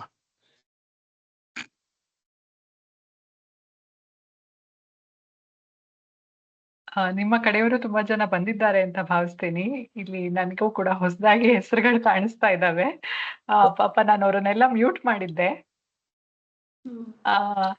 ಹಾಗಾಗಿ ಅವರಿಗೆ ಮಾತನಾಡ್ಲಿಕ್ಕೆ ಕಷ್ಟ. ನನ್ನ ಧ್ವನಿ ಕೇಳಿಸ್ತಾ ಇದೆ ಅಲ್ಲ? ನನ್ನ ಧ್ವನಿ ಓಕೆ. ನಾನು 2 ಡಿವೈಸ್ ಹಾಕಿರೋದ್ರಿಂದ ನನಗೆ ಸ್ವಲ್ಪ ಕನ್ಫ್ಯೂಸ್ ಆಗ್ತಾ ಇದೆ. ನಾನು ಹೊಸ ಜನರನ್ನ ಮ್ಯೂಟ್ ಮಾಡಿದ್ದೆ, ಕ್ಷಮೆ ಇರ್ಲಿ ಎಲ್ರು. ಯಾಕೆಂದ್ರೆ ಮೇಡಮ್ ಅವ್ರು ಮಾತಾಡ್ತಿರುವಾಗ ನಮ್ದು ಯಾರ್ದು ಹಿನ್ನೆಲೆ ಧ್ವನಿ ಬರ್ದೇ ಇರ್ಲಿ ಅಂತ ಹೇಳ್ಬಿಟ್ಟು ಅನ್ಮ್ಯೂಟ್ ಆಗಿದ್ದವ್ರನ್ನೆಲ್ಲ ಮ್ಯೂಟ್ ಮಾಡಿದ್ದೆ. ದಯವಿಟ್ಟು ಅನ್ಮ್ಯೂಟ್ ಮಾಡ್ಕೊಂಡು ಮಾತಾಡಿ. ನಿಮ್ಗೆ ಅನಿಸಿಕೆ ಹಂಚ್ಕೊಳ್ಬೇಕು ಅಥವಾ ಏನಾದ್ರೂ ಗೊಂದಲ ಇದೆ ಕೇಳ್ಬೇಕು, ಚರ್ಚಿಸೋಣ ಅಂದ್ರೂ ಸಂತೋಷ. ದಯವಿಟ್ಟು ಮುಂದೆ ಬನ್ನಿ. ವೇದಿಕೆ ಎಲ್ಲರಿಗೂ ತೆರೆದಿದೆ. ತುಂಬಾ ಚೆನ್ನಾಗಿ ಬಂತು ಇಂದ್ರ. ನಾನ್ ರತಿ ಅಂತ. Thank you. ಇಂದ್ರನ್ ಫ್ರೆಂಡು. ಸೊ 3 ಗಂಟೆಗೆ ಕೂತ್ಕೊಂಡೆ ಕೇಳೋಣ ಅಂತ ಹೇಳ್ಬಿಟ್ಟು. ತುಂಬಾ ಚೆನ್ನಾಗ್ ಬಂತು, ಸಂತೋಷ ಆಯ್ತು. ನಾವಿಬ್ರು ಒಟ್ಟಿಗೆ ಕೆಲಸ ಮಾಡಿದ್ವಿ BSNL ಅಲ್ಲಿ.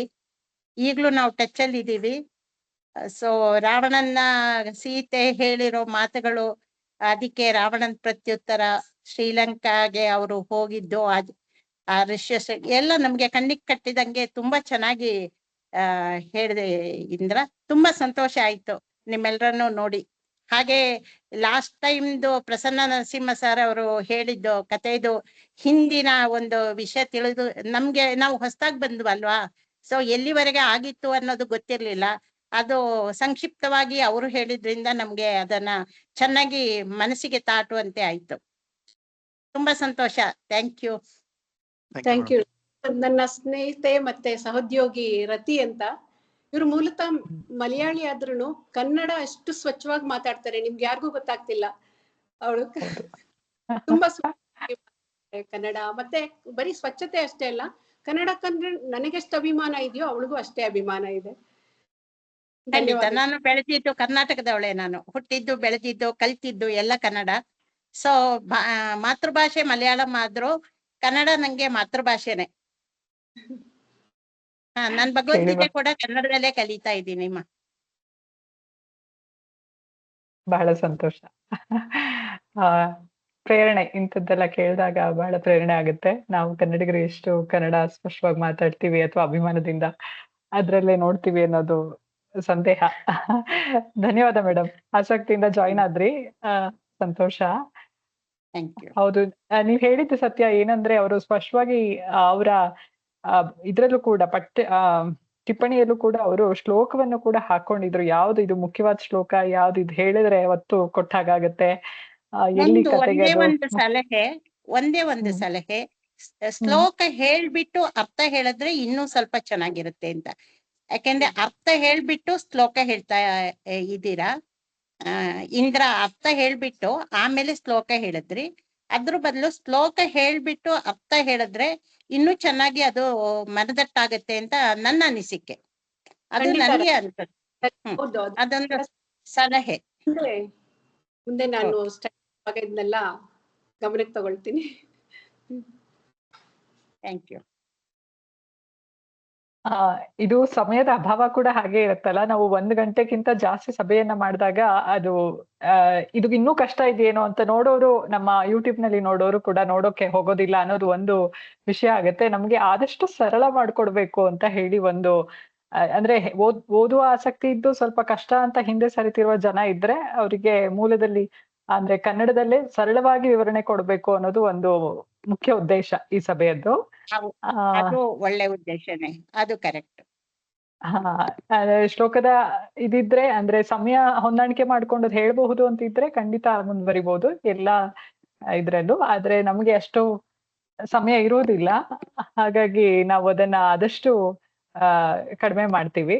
ಇದುವರೆಗೂ ನಾವು ಅಂದ್ರೆ ಇನ್ನೊಂದೇನಂದ್ರೆ ನನ್ನ ವೈಯಕ್ತಿಕ ಅನಿಸಿಕೆ, ಇಲ್ಲಿ ನಮ್ಮ ಈ ಒಂದು ಸಭೆಯ ಮೂಲ ಕರ್ತೃ ಇದ್ದಾರೆ ನರಸಿಂಹ ಅವರು. ಆದ್ರೆ ನನಗೆ ಮುಖ್ಯವಾಗಿ ಅಂದ್ರೆ ನಮ್ಮ ಏಜ್ ನವರಿಗೆ ನೀವು ನೋಡಿದ್ರೆ ಗೊತ್ತಿದೆ, ಅಥವಾ ಮೊದ್ಲು ಹೇಳಿದ್ರಲ್ಲ ಇಂದ್ರ ಮೇಡಮ್, ಗೊತ್ತಿದೆ ಬಿಡು ಅನ್ನೋ ರೀತಿ ಒಂದು ಸ್ವಲ್ಪ ಆ ರೀತಿಯಲ್ಲೇ ಇರ್ತೀವಿ ನಾವು. ಈಗಿನ ಪೀಳಿಗೆಯವರು ರಾಮಾಯಣ ಕಥೆ ಯಾರಿಗ್ ಗೊತ್ತಿಲ್ಲ, ಸಾಕು ಅಷ್ಟು ಓದ್ಕೊಂಡಿದೀವಿ ತಿಳ್ಕೊಂಡಿದೀವಿ ಅಂತ ಹೇಳಿ ಆ ಒಂದು ಮನೋಭಾವದಲ್ಲಿ ಇರ್ತೀವಿ. ಆದ್ರೆ ಇಲ್ಲ, ಸಂಕ್ಷಿಪ್ತ ಅಂದ್ರೆ ಮೂಲದಲ್ಲಿ ಏನಿದೆ ಅದನ್ನ ಪೂರ್ತಿಯಾಗಿ ನೋಡೋಣ, ಮೊದ್ಲಿಂದ ಕೊನೆಯವರೆಗೂ ನೋಡೋಣ ಅಂತ ಯಾವತ್ತೂ ಕೂತೇ ಇಲ್ಲ. ಅದ್ರಲ್ಲಿ ಏನಿದೆ ಅಂತ ಆಳವಾಗಿ ತಿಳಿಯೋದು ಅಥವಾ ಸರಿಯಾಗಿ ತಿಳ್ಕೊಳ್ಳುವಂತ ಪ್ರಯತ್ನ ಎಲ್ಲೂ ಮಾಡಿಲ್ಲ. ಅದಕ್ಕೆ ನೀವು ಓದ್ಬೋದು ಕಣ್ರಮ್ಮ, ಈಸಿ ಇದೆ, ಕಷ್ಟ ಏನಿಲ್ಲ ಅಂತ ಹೇಳ್ಬಿಟ್ಟು ಸರ್ ಸ್ವಲ್ಪ ಪುಷ್ ಮಾಡಿ ಇಲ್ಲಿವರೆಗೂ ತಕೊಂಡ್ಬಂದಿದ್ದಾರೆ. ಬರೀ ಶ್ಲೋಕ ಕೊಟ್ಟಿದ್ರೆ ಪ್ರಾಯಶಃ ನಾನಂತೂ ಓದ್ತಿರ್ಲಿಲ್ಲ. ಅಂದ್ರೆ ನನ್ನಂತವ್ರು ಕಷ್ಟಪಡೋರು ಆಮೇಲೆ ನೋಡ್ಕೊಳ್ಳೋಣ ಬಿಡು ಅಂತ ಹೇಳ್ಬಿಟ್ಟು ಅದನ್ನ ಸೈಡಿಗೆ ಇಡ್ತಾ ಇದ್ವೋ ಏನೋ ಅಂತ ಹೇಳಿ. ಹಾಗಾಗಿ ಒಂದು ನಮ್ಮ ಟಾರ್ಗೆಟ್ ಇರೋದು ಈಗಿನ ಯುವ ಪೀಳಿಗೆಯನ್ನ ಸೆಳೆಯೋದಾದ್ರೆ ಅಥವಾ ಆಸಕ್ತರನ್ನ ಸೆಳಿಬೇಕು, ಸ್ವಲ್ಪ ಕಷ್ಟ ಪಡ್ತಾ ಇದ್ದಾರೆ ಅನ್ನೋರನ್ನ ಸರಳವಾಗಿ ಅದನ್ನ ತೋರಿಸಿಕೊಡ್ಬೇಕು ಅನ್ನೋದು ಅದೊಂದು ಪಾಯಿಂಟ್ ಇದೆ. ನಿಮ್ಮ ಪಾಯಿಂಟ್ ಕೂಡ ವ್ಯಾಲಿಡ್ ಮೇಡಮ್. ಒಳ್ಳೇದು. ಯಾಕಂದ್ರೆ ಯುವ ಪೀಳಿಗೆಗಳು ಬರ್ಬೇಕಲ್ಲ, ಸಂಸ್ಕೃತ ಸ್ವಲ್ಪ ಕಷ್ಟ ತಿಳ್ಕೋಬೇಕು ಅಂದ್ರೆ ಅದಕ್ಕೋಸ್ಕರ ಸ್ವಲ್ಪ ಪ್ರಯತ್ನ ಪಟ್ಟನೆ ಬರ್ಬೇಕು. ಇವಾಗ ಪ್ರಯತ್ನ ಪಡೋದಕ್ಕೆ ಅಷ್ಟು ಮನಸ್ಸಿಲ್ದೆ ಇರೋವರಿಗೂ ಸರಳವಾಗಿ ಹೇಳ್ಕೊಡೋದು ಒಳ್ಳೇದು. ಸಂತೋಷ. ಈಗ ಆಸಕ್ತಿ ಹುಟ್ಟಿ ಕೂತಿರುವ ಜನರಲ್ಲಿ ನಮ್ಮಲ್ಲೇ ಇದ್ದಾರೆ. ಅಂದ್ರೆ ನಮ್ಮ ವಯಸ್ಸಿನವರು ಕೂರಲ್ಲ ಅನ್ನೋರು ಇವಾಗ ಪುಸ್ತಕ ಓಪನ್ ಮಾಡಿ ನೋಡುವಂತದ್ದು, ಅಂದ್ರೆ ಅಟ್ಲೀಸ್ಟ್ ಕತೆ ಬಂದಾಗ ಶ್ಲೋಕಕ್ಕೆ ಕನೆಕ್ಟ್ ಮಾಡುವಂತ, ಆ ಮೂಲಕ ಸ್ವಲ್ಪ ಸಂಸ್ಕೃತ ಕಲೆ ಅಲ್ಲಿ ಇಲ್ಲಿ ಸ್ವಲ್ಪ ಪದಗಳನ್ನ ಸೇರಿಸ್ಕೊಂಡು ಇದು ಈ ರೀತಿಯ ವಾಕ್ಯ ಆಗತ್ತೆ ಅನ್ನೋದು ನೋಡ್ಕೊಳ್ಳುವಂತ ಪ್ರಯತ್ನ ಸ್ವಲ್ಪ ಆಗ್ತಾ ಇದೆ. ದೂರ ಸರಿಯೋಕ್ಕಿಂತ ಈಗ ಮೇಡಮ್ ಅವ್ರು ಹೇಳ್ತಾ ಇರುವಾಗ ನಾನು ಪುಸ್ತಕವನ್ನ ತೆಗೆದಿಟ್ಕೊಂಡಿದ್ದೆ. ಅಷ್ಟು ಮಟ್ಟಕ್ಕೆ ಬಂದಿದೆ ಇವಾಗ. ಇನ್ನು ಮುಂದಕ್ಕೆ ಹೋಗ್ಬೇಕು. ಚೆನ್ನಾಗಿತ್ತು, ಒಟ್ಟಾರೆ ಸಭೆ ಬಹಳ ಚೆನ್ನಾಗಿ ಬಂತು. ಧನ್ಯವಾದ ಮತ್ತೊಮ್ಮೆ. ಮಂಜು, ಯಾರಾದ್ರೂ ಹೇಳಲಿಕ್ಕೆ ಏನಾದ್ರು ಆಸೆ ಪಡ್ತೀರಾ? ಇಷ್ಟ ಇದೆಯಾ? ಖಂಡಿತ. ಮೇಡಮ್ ಇಂದಿರಾ ಮೇಡಮ್ ಪ್ರಸ್ತುತಿ ತುಂಬಾ ಚೆನ್ನಾಗ್ ಬಂತು. ಯಾಕಂದ್ರೆ ತುಂಬಾ ಸರಳವಾಗಿ 4 ಸರ್ಗಗಳು ಹೇಗೋಯ್ತು ಅಂತಾನೆ ಗೊತ್ತಿಲ್ಲ 1 ಗಂಟೆ ಕಾಲ. ಬಹಳ ಸರಳವಾಗಿ ಎಲ್ಲರಿಗೂ ಅರ್ಥ ಆಗೋ ತರ ಹೇಗೆ ಸೀತೆಯನ್ನ ಕರ್ಕೊಂಡು ಹೋಗ್ತಾರೆ ಅಶೋಕವನಕ್ಕೆ, ಬಹಳ ಚೆನ್ನಾಗಿ ಪ್ರಸ್ತುತಿಯನ್ನು ಕೊಟ್ರಿ. ಸೊ ಹಾಗಾಗಿ ಧನ್ಯವಾದ ಸಭೆಗೆ ಬಂದಿದ್ದಕ್ಕೆ. ಹಾಗಾಗಿ ಅದೇ ಆ ಭಾಷಾ ಪ್ರಯೋಗನೂ ಗೊತ್ತಾಗ್ತದೆ. ನಾವು ಕಳೆದ ಬಾರಿ ಭೇಟಿ ಆಗೋದ್ಕಿಂತ ಅವ್ರ ಸಭೆಗಳಲ್ಲಿ ಪ್ರತಿಯೊಂದು ಆಂಗ್ಲ ಪದಕ್ಕೆ ಕನ್ನಡ ಪದ ಯಾವ್ದು ಅಂತ ಮಾಡ್ತಾರಂತೆ, ಒಂದ್ 3-4 ಪದ. ಅದು ಬಹಳಷ್ಟು ಎಷ್ಟು ಅದು ಬದಲಾವಣೆ ಆಗಿದೆ ಅವ್ರ ಭಾಷೆಯಲ್ಲಿ ಇಲ್ಲ ಮಾತಾಡೋದ್ರಲ್ಲಿ ಗೊತ್ತಾಗುತ್ತೆ. ಯಾಕಂದ್ರೆ ನಾವು ಮಾತಾಡ್ಬೇಕಾದ್ರೆ ಕೆಲವೊಂದ್ಸತಿ ಬಂದ್ಬಿಡುತ್ತೆ ಮಧ್ಯ ಮಧ್ಯ. ಸೊ ಹಾಗಾಗಿ ನಾವು ಕೂಡ ಅದನ್ನ ತಗೋಬೇಕು ಅನ್ನೋದು ನನಗೊಂದು ಪಾಠ ಇವತ್ತು. ಹಾಗೆ ಪ್ರಸ್ತುತಿ ತುಂಬಾ ಚೆನ್ನಾಗಿ ಬಂತು ಮೇಡಮ್, ಧನ್ಯವಾದ. ನಾನೊಂದು ಹೇಳಿದ್ದು ಎಲ್ರಿಗೂನು, ನಾನೀಗ ಹೀಗೆ ಯಾವ್ದೋ ಯೂಟ್ಯೂಬ್ ಅಲ್ಲಿ ಒಬ್ರು ವಿದ್ವಾಂಸರು, ಸಂಸ್ಕೃತ ವಿದ್ವಾಂಸರು ಬಗ್ಗೆ ಕೇಳ್ತಾ ಇದ್ದೆ.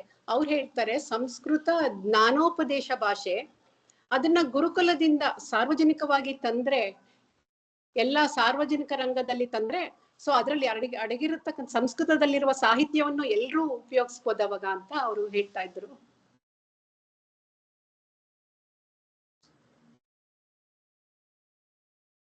ಹೌದು, ಇದು ನಮ್ಮ ಇದಕ್ಕೂ ಅನುಭವಕ್ಕೂ ಬಂದಿದೆ. ಅಂದ್ರೆ ನಮ್ಮ ಪ್ರಯೋಗದಲ್ಲಿ ಮೊದಲನೇ ಅಂಶ ಕನ್ನಡ, ಪೂರ್ತಿ ಕನ್ನಡ ಬಳಕೆ. ಮಂಜು ಅವ್ರು ಹೇಳಿದ್ದು, ಕನ್ನಡ ಮಾತಾಡುವಾಗ್ಲೂ ನಮ್ ಧೈರ್ಯ, ನಮ್ಮ ಆ ಒಂದು ಏನಂದ್ರೆ ಗ್ರಾಮರ್ ಅಂತ ಏನ್ ಹೇಳ್ತೇವೆ, ಒಂದು ನಮ್ಗೆ ಹೀಗೆ ಮಾತಾಡ್ಬೇಕು ಅನ್ನೋ ಧೈರ್ಯ ಬರೋದು ನಮಗ್ ಮೂಲ ಗೊತ್ತಿದ್ರೆ. ಮೂಲ ಹೋಗೋದು ಕೊನೆಗೆ ಸಂಸ್ಕೃತಕ್ಕೆ ಅಲ್ವಾ. ಅಂದ್ರೆ ಇದು ಸರಿ ಇದೆಯಾ ಸರಿ ಇಲ್ವಾ ಅನ್ನೋದು ನಾವು ಒಂದ್ 2-3 ಸಲ ಯೋಚನೆ ಮಾಡ್ತೀವಿ. ಕೆಲವು ಪದ ಬಳಕೆ ಅಥವಾ ವಾಕ್ಯ ಪ್ರಯೋಗದಲ್ಲಿ ಇದ್ ಸರಿ ಬಂತ ಅಂತ ನೋಡುವಾಗ ಮೂಲ ಕರೆಕ್ಟ್ ಆಗಿ ಗೊತ್ತಿದ್ರೆ, ಸರಿಯಾಗಿ ಗೊತ್ತಾದ್ರೆ ಅದ್ ನಾವು ಧೈರ್ಯದಲ್ಲಿ ಹೇಳ್ಬಿಡ್ತೀವಿ. ಹಾಗಾಗಿ ಅದು ಸಾಹಿತ್ಯ ಮುಖೇನ ಸಂಸ್ಕೃತ ಭಾಷೆನ ಕಲಿಯೋದ ಅಥವಾ ಸಂಸ್ಕೃತ ಆಡು ಭಾಷೆಯಲ್ಲೇ ಕಲ್ತ್ಕೊಂಡು ಕಲಿಯೋದ ಎರಡೂ ಇದೆ. ಆದ್ರೆ ಈಗ ನಾವು ಕನ್ನಡ ಬಳಗ ಆಗಿ ಸಾಹಿತ್ಯವನ್ನ ಹೆಚ್ಚಾಗಿ ನೋಡೋದ್ರಿಂದ ಅಲ್ಲಿ ಇಲ್ಲಿ ಬಂದ ಸಾಹಿತ್ಯವನ್ನ ಕೇಳಿ ಕೇಳಿ ಸ್ವಲ್ಪ ಸಂಸ್ಕೃತವು ಬರುತ್ತೆ ಅಂತ ಒಂದು ಹೌದು, ಅದು ಕೇಳಿ ಕೇಳಿ ಬರುವ ಸಂಸ್ಕೃತವೂ ಇದೆ. ಅವ್ರು ಹೇಳಿದ್ದು ನಿಜ. ಸಾಹಿತ್ಯದಿಂದ ನಾವು ಸಂಸ್ಕೃತ ಬಂದ್ರೆ ನಾವು ಎಲ್ಲ ಮೂಲಕ್ಕೂ ಹೋಗ್ತೀವಿ, ಅದು ಇದೆ. ನಾವು ಯೂಟ್ಯೂಬ್ಗೆ ಅಪ್ಲೋಡ್ ಮಾಡ್ತೇವೆ ಮೇಡಮ್. ಈಗ ಒಂದ್ ಸ್ವಲ್ಪ ದಿನಗಳ ಅವಕಾಶ ಬೇಕು. ಇದೇ ರೆಕಾರ್ಡಿಂಗ್ ಆಗ್ತಾ ಇದೆ, ಇದನ್ನೇ ನಾವು ಯೂಟ್ಯೂಬ್ ಕೂಡ ಹಾಕ್ತೇವೆ. ನೀವು ತುಂಬಾ ದೊಡ್ಡ ಬರ್ದಿಟ್ಕೊಂಡ್ರಿ ಅಂತ ಅನ್ಸುತ್ತೆ ಅಲ್ವಾ? ಎಲ್ಲಾ ಕಥೆಯನ್ನು ಕೂಡ ನೀವೇ ಕೈಯಾರೆ ಬರ್ದಿದ್ದೀರಾ ಅದನ್ನ. ಬರ್ಕೊಂಡಿದ್ದೀನಿ. ಬಹಳ ಶ್ರಮ ಇದೆ. ಒಳ್ಳೇದಾಗ್ಲಿ, ಚೆನ್ನಾಗ್ ಬಂತು. ನಾವು ಮತ್ತೊಮ್ಮೆ ಕೇಳ್ತೀವಿ. ಅದ್ರಲ್ಲೂ ಏನು ಇದನ್ನ ಆಭರಣಗಳನ್ನ ಎಸೆಯೋದು, ಅಷ್ಟು ತಲೆ ಓಡಿಸಿದ್ಲಲ್ಲ ಸೀತೆ ಅಂತ ಹೇಳ್ಬಿಟ್ಟು ಅದನ್ನ ನೋಡಿ ಹೇಗಾದ್ರೂ ಮಾಡಿ ಯಾರಿಗಾದ್ರೂ ತಿಳಿಸ್ಬೇಕು ಅನ್ನುವಂಥದ್ದು. ಆಮೇಲೆ ಆ ಕಾಲದಲ್ಲೇ ನೀವ್ ಹೇಳಿದ್ರಿ, ಅದ್ ನಿಮ್ಮಲ್ಲೂ ಬಂತು, ಏನಂದ್ರೆ ಇಷ್ಟು ಚೆನ್ನಾಗಿ ಬರ್ದಿದಾರಲ್ಲ, ಎಷ್ಟೋ ಹಿಂದೆ ಬರ್ದಿರೋದು ಅಂತ ಹೇಳಿ. ಒಂದು ಚಿಕ್ಕ ಚಿಕ್ಕ ವಿವರವನ್ನು ಸ್ಪಷ್ಟವಾಗಿ, ಅಂದ್ರೆ ಅದ್ ಬರ್ದಿದ್ದಾರೆ, ಆ ಸಾಹಿತ್ಯದಲ್ಲಿ ಬಂದಿದೆ ಅಂತ ಆದ್ರೆ ಅದು ಎಷ್ಟು ಪ್ರಬುದ್ಧವಾಗಿರ್ಬೇಕು ಆಗಿನ ಕಾಲಮಾನ ಅನ್ನೋದು ಒಂದ್ ತೋರ್ಸುತ್ತೆ. ಚಿಕ್ಕ ಚಿಕ್ಕ ಅಂಶಗಳು ತುಂಬಾ ಇದೆ. ಅದೇ ಕಾಲದಲ್ಲೂ ನಮ್ ಬುದ್ಧಿಯನ್ನ ನಾವು ಯಾವ ತರ ಉಪಯೋಗಕ್ಕೆ ಬರ್ಬೇಕು ಅಂತ ಆಗಿನ ಕಾಲದಲ್ಲೇ ಆ ತರ ಒಂದು ಬುದ್ಧಿಯನ್ನ ಹೆಣ್ಮಗಳು ಆ ಟೈಮಲ್ಲಿ ಉಪಯೋಗಿಸಿದ್ಲು. ನಮ್ಮ ಹೆಣ್ಮಕ್ಳು ಈ ಕಾಲಕ್ಕೆ ಅದನ್ನ ಅಳವಡಿಸ್ಕೋಬೇಕು, ಅದನ್ನ ತಿಳ್ಕೊಬೇಕು. ನಾವು ಯಾವ ರೀತಿ ನಮ್ಮ ಬುದ್ಧಿಯನ್ನ ಒಳ್ಳೆ ರೀತಿಯಲ್ಲಿ ಉಪಯೋಗ, ಆಪತ್ಕಾಲದಲ್ಲೂ ಹೆದ್ರಬಾರ್ದು. ಅದು ತುಂಬಾ ಚೆನ್ನಾಗಿ ಬಂತು ಇಂದ್ರ. ಕಂಗ್ರ್ಯಾಚುಲೇಷನ್ಸ್ ಮಾ, ಹೀಗೆ ಬೆಳೀತಾ ಇರು. Thank you. ಆಗ್ಲಿ. 1-2 ನಿಮಿಷ ಕಾಲಾವಕಾಶ ಕೊಡೋಣ ಅಲ್ವಾ ಸರ್? ಇನ್ ಯಾವ್ದಾದ್ರು ಪ್ರಶ್ನೆಗಳು ಅಥವಾ ಅನಿಸಿಕೆ ಕೊಡ್ಬೋದು. ನಾನು ಹೇಳಿದೆ ಒಂದ್ ಮಾತು ಹೇಳಿದ್ರೆ, ರಂಗನಾಥ ಶರ್ಮರ ಪುಸ್ತಕಗಳು ಕನ್ನಡದಲ್ಲಿ ಮೂಲಕ್ಕೆ ಅತ್ಯಂತ ಸಮೀಪವಾಗಿರ್ತಕ್ಕಂಥದ್ದು ರಂಗನಾಥ ಶರ್ಮರ ಪುಸ್ತಕವೇ. ಬೇರೆ ಬೇರೆದು ಇದೆ, ನನಗೆ ತಿಳಿದಿರೋದು ರಂಗನಾಥ ಶರ್ಮರ ಪುಸ್ತಕ. ಅದು ಅಲ್ಲದೆ ಇದು ಬಹಳ ಕಡಿಮೆ ದುಡ್ಡಿಗೆ ನಮ್ಮ ವೇದಾಂತ ಬುಕ್ ಹೌಸ್ ಅಲ್ಲಿ ಅಲ್ಲಿ ಎಲ್ಲಾ ಕಡೆ ಸಿಗುತ್ತೆ. ಜೊತೆಗೆ ನೀವು ರಂಗನಾಥ್ ಶರ್ಮರ ವೆಬ್ಸೈಟ್ಗೆ ಹೋದ್ರೆ PDF ಗಳು ಫ್ರೀ ಆಗಿ ಡೌನ್ಲೋಡ್ ಇದೆ. ಅಂದ್ರೆ ಅವರ ರಂಗನಾಥ್ ಶರ್ಮ ಅವರ ಕುಟುಂಬದವರೇ ಅದನ್ನ ಫ್ರೀ ಆಗಿ ಅದನ್ನ ಅವ್ರ ವೆಬ್ಸೈಟ್ ಗಳಲ್ಲಿ ಬಿಟ್ಟಿದ್ದಾರೆ. ತೀರಾ ಬೇಕು ಅಂದ್ರೆ ಅಲ್ಲಿ ಹೋದ್ರೆ ಸಾಮಾನ್ಯವಾಗಿ ನನಗೆ ಮೊಬೈಲ್ ಅಲ್ಲಿ ಓದೋದು ಕಷ್ಟ ಆಗುತ್ತೆ. ಆ ಕಾರಣಕ್ಕೆ ಪುಸ್ತಕ ಅಂತ ತಗೊಂಡು ಇಟ್ಕೊಂಡಿದ್ದೇನೆ. ಬಟ್ ಆದ್ರೆ ಬಹಳ ಮುಖ್ಯ, 8-9 ಪುಸ್ತಕ ಬರುತ್ತೆ ಎಲ್ಲಾ ಕಾಂಡಗಳನ್ನು ನೋಡಿ ತೆಗೆದು ಅಷ್ಟೊತ್ತಿಗೆ. ಹಾಗೆ ತೆಗೆದು ಇಟ್ಕೊಳ್ಳೋದು ಬಹಳ ಒಳ್ಳೇದು ಅನ್ಸುತ್ತೆ. ನಮ್ ಸಂಸ್ಕೃತ ಬೇಡ ಅಂದ್ರೆ ಕೆಳಗಡೆ ಕಥೆಯ ರೂಪದಲ್ಲಿ ಓದ್ಕೊಂಡು ಹೋಗ್ಬಿಡ್ಬೋದು. ಅಚ್ಚುಕಟ್ಟಾಗಿ ಶ್ಲೋಕಾರ್ಥ ಕೊಟ್ಟಿದ್ರು ಅದನ್ನ ಕಥೆಯ ರೂಪದಲ್ಲೇ ಹೆಣಕೊಂಡು ಅಚ್ಚುಕಟ್ಟಾಗಿ ಮುಂದೆ ಹೋಗಿದ್ದಾರೆ. ಸೊ ಹಾಗಾಗಿ ಶ್ಲೋಕ ವಿವರಣೆ ಎಲ್ಲೂ ಡಿಸ್ಕನೆಕ್ಟ್ ಆಗಿಲ್ಲ, ಇಡೀ ಪುಸ್ತಕದಲ್ಲಿ ಎಲ್ಲೂ ಡಿಸ್ಕನೆಕ್ಟ್ ಆಗಿಲ್ಲ. ಸೊ ಹಾಗಾಗಿ ನಿಮ್ಗೆ ಕತೆ ಪ್ರಾರಂಭ ಆಗುತ್ತೆ, ನಾರದ ಮಹರ್ಷಿಗಳು ವಾಲ್ಮೀಕಿ ಆಶ್ರಮ ಬರೋದ್ರಿಂದ ಹಿಡಿದು ಅದು ಪೂರ್ತಿ ಉತ್ತರಾಖಂಡವೂ ಬರುತ್ತೆ ನಂತರ, ಯುದ್ಧಕಾಂಡ ಆದ ನಂತರ. ಸೊ ಹಾಗೆಲ್ಲವೂ ಇದೆ. ನನಗೆ ರಿಕ್ವೆಸ್ಟ್ ಏನಪ್ಪಾ ಅಂತಂದ್ರೆ ತೆಗೆದುಕೊಳ್ಳಿ, ಒಮ್ಮೆ ಆದ್ರೂ ಓದಿ, ಹಾಗೆ ನಿಮ್ಗೆ ಮೂಲ ರಾಮಾಯಣದಲ್ಲಿ ಏನಿದೆ ಅಂತ ಗೊತ್ತಾಗುತ್ತೆ. ನಾವೆಲ್ಲೋ ನಾಟಕದಲ್ಲೋ ಅಮೆಜಾನ್ದಲ್ಲಿ ಸಿಗುತ್ತಾ ಅಣ್ಣ? ಅಮೆಜಾನ್ದಲ್ಲಿ ಸಿಗುತ್ತಾ? ಸಿಗ್ಬೇಕಪ್ಪ, ಸಿಗ್ಬೇಕು ಅನ್ಕೋತೀನಿ. ಇಲ್ಲಾಂದ್ರೆ ವೇದಾಂತ ಬುಕ್ ಹೌಸ್ ಅಂತೂ ಗ್ಯಾರಂಟಿ ಇದೆ, ಅಲ್ಲಿಗೆ ಫೋನ್ ಮಾಡಿದ್ರೆ ಮನೆಗೆ ಕಳ್ಸಿಕೊಡ್ತಾರೆ. ವೇದಾಂತ ಬುಕ್ ಹೌಸ್, ವೇದಾಂತ ಬುಕ್ ಹೌಸ್ ಚಾಮರಾಜಪೇಟೆ, ಅಲ್ಲಿಗೆ ನೀವು ಕರೆ ಮಾಡಿದ್ರೆ ಮನೆ ಕೊಟ್ಟು ಕಳಿಸ್ತಾರೆ ಅವರು. ವೇದಾಂತ ಬುಕ್ ಹೌಸ್ ನಾನು ತಗೊಳ್ಳಿ. ಮಲಯಾಳಮಲ್ಲಿ ಓದ್ತಾ ಇದ್ದೀನಿ, ಆಧ್ಯಾತ್ಮ ರಾಮಾಯಣ ಅಂತ ಅಧ್ಯಾತ್ಮ ರಾಮಾಯಣ, ಮಲಯಾಳಮಲ್ಲಿ ಹೌದು. ಓದ್ತಾ ಇದ್ದೀನಿ. ಕನ್ನಡದಲ್ಲಿ ನಾನು ಪುಸ್ತಕ ತಗೊಂಡಿಲ್ಲ. ಸೊ ಈಗ ನಿಮ್ಮ ಬೇರುಗಳಿಂದ ನನಗೂ ಅನ್ನಿಸ್ತಾ ಇದೆ ಕನ್ನಡದಲ್ಲೂ ನಾನು ಓದ್ಬೇಕು ಅಂತ. ಇಲ್ಲ, ರಂಗನಾಥ ಶರ್ಮರು ಬಹಳ ದೊಡ್ಡ ಪಂಡಿತರು. ನೀವು ಅವ್ರ ಬೇರೆ ಹಲವಾರು ಪುಸ್ತಕಗಳ ಕಡೆ ನೋಡಿದ್ರೆ ಗೊತ್ತಾಗುತ್ತೆ. ಸೊ ಹಾಗಾಗಿ ಖಂಡಿತವಾಗ್ಲು ಬಹಳ ಕಡಿಮೆ ಬೆಲೆಗೆ ಲಭ್ಯ ಇದೆ. ಸೊ ಹಾಗಾಗಿ ಅದನ್ನ ನೀವು ಕರೆ ಮಾಡಿದ್ರೆ ಅವ್ರು ನಿಮ್ ಮನೆಗೆ ತಲುಪಿಸ್ತಾರೆ. ಆನ್ಲೈನ್ ಸಿಗುತ್ತೆ ನಿಮ್ಗೆ, ಆನ್ಲೈನ್ ಅಲ್ಲಿ ರಂಗನಾಥ್ ಶರ್ಮರ ವಾಲ್ಮೀಕಿ ರಾಮಾಯಣ ಅಂತ ಹುಡುಕಿದ್ರೆ ಸಿಗುತ್ತೆ, ನೀವು ತರಿಸ್ಕೋಬಹುದು. ಖಂಡಿತ. ಅದೇ ಸ್ವಾಧ್ಯಾಯನ ತುಂಬಾ ಒಳ್ಳೇದು. ನಾವು ಏನು ಇದ್ರಲ್ಲಿ ಮೊಬೈಲ್ ಅಲ್ಲಿ ನೋಡ್ತೀವೋ ನಮ್ಗದು ಓದಿನ ಒಂದು ಸುಖ ಸಿಗೋದಿಲ್ಲ. ಆ ಸುಖ ಬೇಕು ಅಂದ್ರೆ ನಾವು ಸ್ವಂತವಾಗಿ ಅಧ್ಯಯನ ಮಾಡ್ಬೇಕು, ಪುಸ್ತಕ ತಗೋಬೇಕು, ಕೈಯಲ್ಲಿ ಇಟ್ಕೊಂಡು ಅದಕ್ಕೋಸ್ಕರ 1 ಗಂಟೆ ಏನಾದ್ರೂ ಓದ್ಬೇಕು. ಪಕ್ಕಕ್ಕಿಟ್ರೆ ಆಗತ್ತೆ. ಹೌದು ಹೌದು ಹೌದು. ಖಂಡಿತ.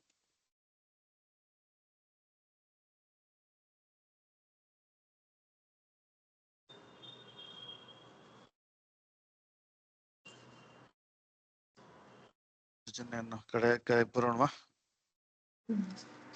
ಹಾ ಸರ್.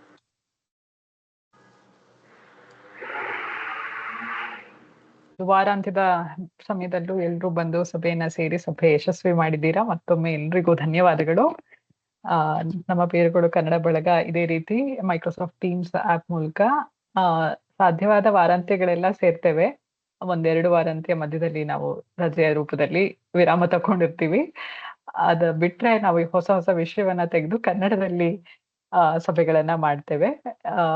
ಕಳೆದ ಎಲ್ಲಾ ಸಭೆಗಳು ನಮ್ಮ ಬೇರುಗಳು ವಾಹಿನಿಯಲ್ಲಿ, ಯೂಟ್ಯೂಬ್ ವಾಹಿನಿಯಲ್ಲಿ ಲಭ್ಯವಿವೆ. ನೀವು ಹೋಗಿ ನೋಡ್ಬೇಕು ಅಂತಂದ್ರೆ, ಅಂದ್ರೆ ಏನ್ ಮಾಡಿದಾರಪ್ಪ ಇವ್ರು, ಯಾವ್ಯಾವ ರೀತಿ ಸಭೆಗಳಿದೆ ಅಂತ. ರಾಮಾಯಣ ಒಂದು ವಿಷಯ ನಮಗೆ ಕೊನೆಯ ವಾರಾಂತ್ಯ, ಪ್ರತಿ ತಿಂಗಳ ಕೊನೆಯ ವಾರಾಂತ್ಯ ರಾಮಾಯಣಕ್ಕಿರುತ್ತೆ. ಇದಲ್ಲದೆ ನಮ್ಮ ಕನ್ನಡದ ಸಂಸ್ಕೃತಿಯನ್ನ ನಮ್ಗೆ ತೋರಿಸುವಂತಹ ಬೇರೆ ಬೇರೆ ವಿಷಯಗಳು, ಊರುಗಳಾಗಿರ್ಬೋದು, ಪುಸ್ತಕಗಳಾಗಿರ್ಬೋದು, ಸಿನಿಮಾಗಳಾಗಿರ್ಬೋದು, ಸಾಹಿತ್ಯ ಆಗಿರ್ಬೋದು, ಈ ರೀತಿ ಬೇರೆ ಬೇರೆ ವಿಷಯಗಳನ್ನ ತಂದು ಮಾತಾಡ್ತೇವೆ 1 ಗಂಟೆಯ ಕಾಲ. ನಮ್ಮದೇ ಜ್ಞಾನ ಮಟ್ಟಕ್ಕೆ ಎಷ್ಟು ಅರಿವಿದೆ ಅಷ್ಟರಲ್ಲಿ ನಮ್ಮ ಮಧ್ಯೆ ಚರ್ಚೆಯಾಗಿ ನಾವು ಬೆಳೆಯುವಂತ ಒಂದು ಪುಟ್ಟ ವೇದಿಕೆ. ಆಸಕ್ತಿ ಇದ್ರೆ ದಯವಿಟ್ಟು ಬನ್ನಿ, ಸೇರಿ, ಸಮಯವಾದಾಗ ಈ ರೀತಿಯ ಸಭೆಗಳಲ್ಲಿ ಪಾಲ್ಗೊಳ್ಳಿ ಅಂತ ಕೇಳ್ಕೊಳ್ತೀನಿ. ಇಷ್ಟ ಹೇಳ್ತಾ ಮತ್ತೊಮ್ಮೆ ದೊಡ್ಡ ಧನ್ಯವಾದ. ಇದು ನಿಮ್ಗೆ ಕಲಿಕೆ ಮಾಡ್ಬೇಕು ಅನ್ನೋದು ನನಗೆ, ನಾನ್ ಹೇಳೋದಾದ್ರೆ ಕಲಿಕೆಗೆ ಒಂದು ಜಾಗ ಹೌದು, ಮೇಡಮ್ ಅವ್ರು ಹೇಳಿದ್ ನಿಜ. ಓದ್ಕೋಬೇಕು ಅಥವಾ ನಾವು ಈ ರೀತಿಯ ವಾಚನವನ್ನ ಕೇಳಿದಾಗ ಕಲಿಕೆ ಆಗತ್ತೆ. ಸ್ವಾಧ್ಯಾಯನ ಕೂಡ ಒಂದು ಇದು. ಆದ್ರೆ ಇದಕ್ಕಾಗಿ ಸಮಯ ಕೊಟ್ಟು ನೀವು ಕೂತಿದ್ದೀರಲ್ಲ, ಅಂದ್ರೆ ಇವತ್ತು ವಾರಾಂತ್ಯದ ಸಮಯ, ಅದ್ರಲ್ಲೂ ಎಲ್ರು ಬಂದು ಅದೇ ತೋರ್ಸತ್ತೆ, ಅದಲ್ಲೇ ಮೊದಲನೇ ಹೆಜ್ಜೆ ಅಂತ ಹೇಳ್ಬಿಟ್ಟು ಅದಕ್ಕೆ ನಾವು ಮೊದಲಿಗೆ ಎಲ್ರು ನಾವು ಆ ಒಂದು ಕೆಲಸಕ್ಕೆ ಮೆಚ್ಚುಗೆ ವ್ಯಕ್ತಪಡಿಸ್ಬೇಕು ಎಲ್ರಿಗೂ. ಮೆಚ್ಚುಗೆಯ ಜೊತೆಗೆ ಧನ್ಯವಾದ. ಈ ಪ್ರಯತ್ನಕ್ಕೆ ನಿಮ್ಮ ಬೆಂಬಲ ತೋರಿಸಿದ್ದೀರಾ, ಅದಕ್ಕೂ ಕೂಡ ಧನ್ಯವಾದ. ಖುಷಿ ಆಯ್ತು ಎಲ್ರು ನೋಡಿ. ಸಾಕಷ್ಟು ಜನ ನಮ್ಗೆ ಇಲ್ಲಿ ಪರಿಚಯ ಇಲ್ಲ ಹೆಸರುಗಳು, ಆದ್ರೂ ಈ ರೀತಿಯ ವೇದಿಕೆ ಮೂಲಕ ಪರಿಚಯ ಆಗ್ತಾ ಇದೆ. ಧನ್ಯವಾದ ಅಗೇನ್. ಮುಂದಕ್ಕೆ ಹೋಗೋಣ ಸರ್. ಶಾಂತಿ ಮಂತ್ರ ನೀವು ಹೇಳ್ತೀರಾ ಅಂದ್ರೆ ಅದನ್ನ ಹೇಳಿ ನಂತರ ಸಭೆಯ ಸಮಾಪ್ತಿಯನ್ನ ಮಾಡೋಣ.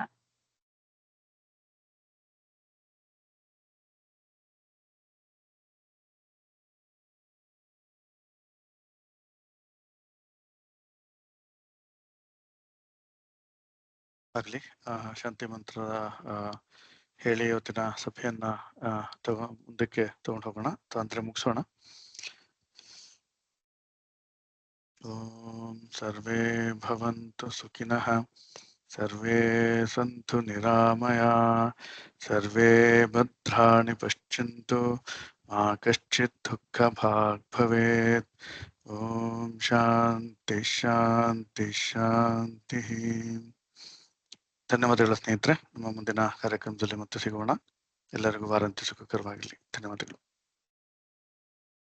ಧನ್ಯವಾದಗಳು ನಮ್ಮ ಬೇರುಗಳು ತಂಡಕ್ಕೆ ಮತ್ತೆ ಎಲ್ರಿಗೂ. ನೀವು ತುಂಬಾ ಒಳ್ಳೆ ಕೆಲಸಗಳನ್ನ ಮಾಡ್ತಾ ಇದ್ದೀರಾ. ನಿಮಗೆ ಶುಭವಾಗಲಿ ಎಲ್ರಿಗೂ. ಧನ್ಯವಾದ ಮೇಡಮ್, ತುಂಬಾ ಧನ್ಯವಾದ. ಸಿಗೋಣ. ಸಿಗೋಣ.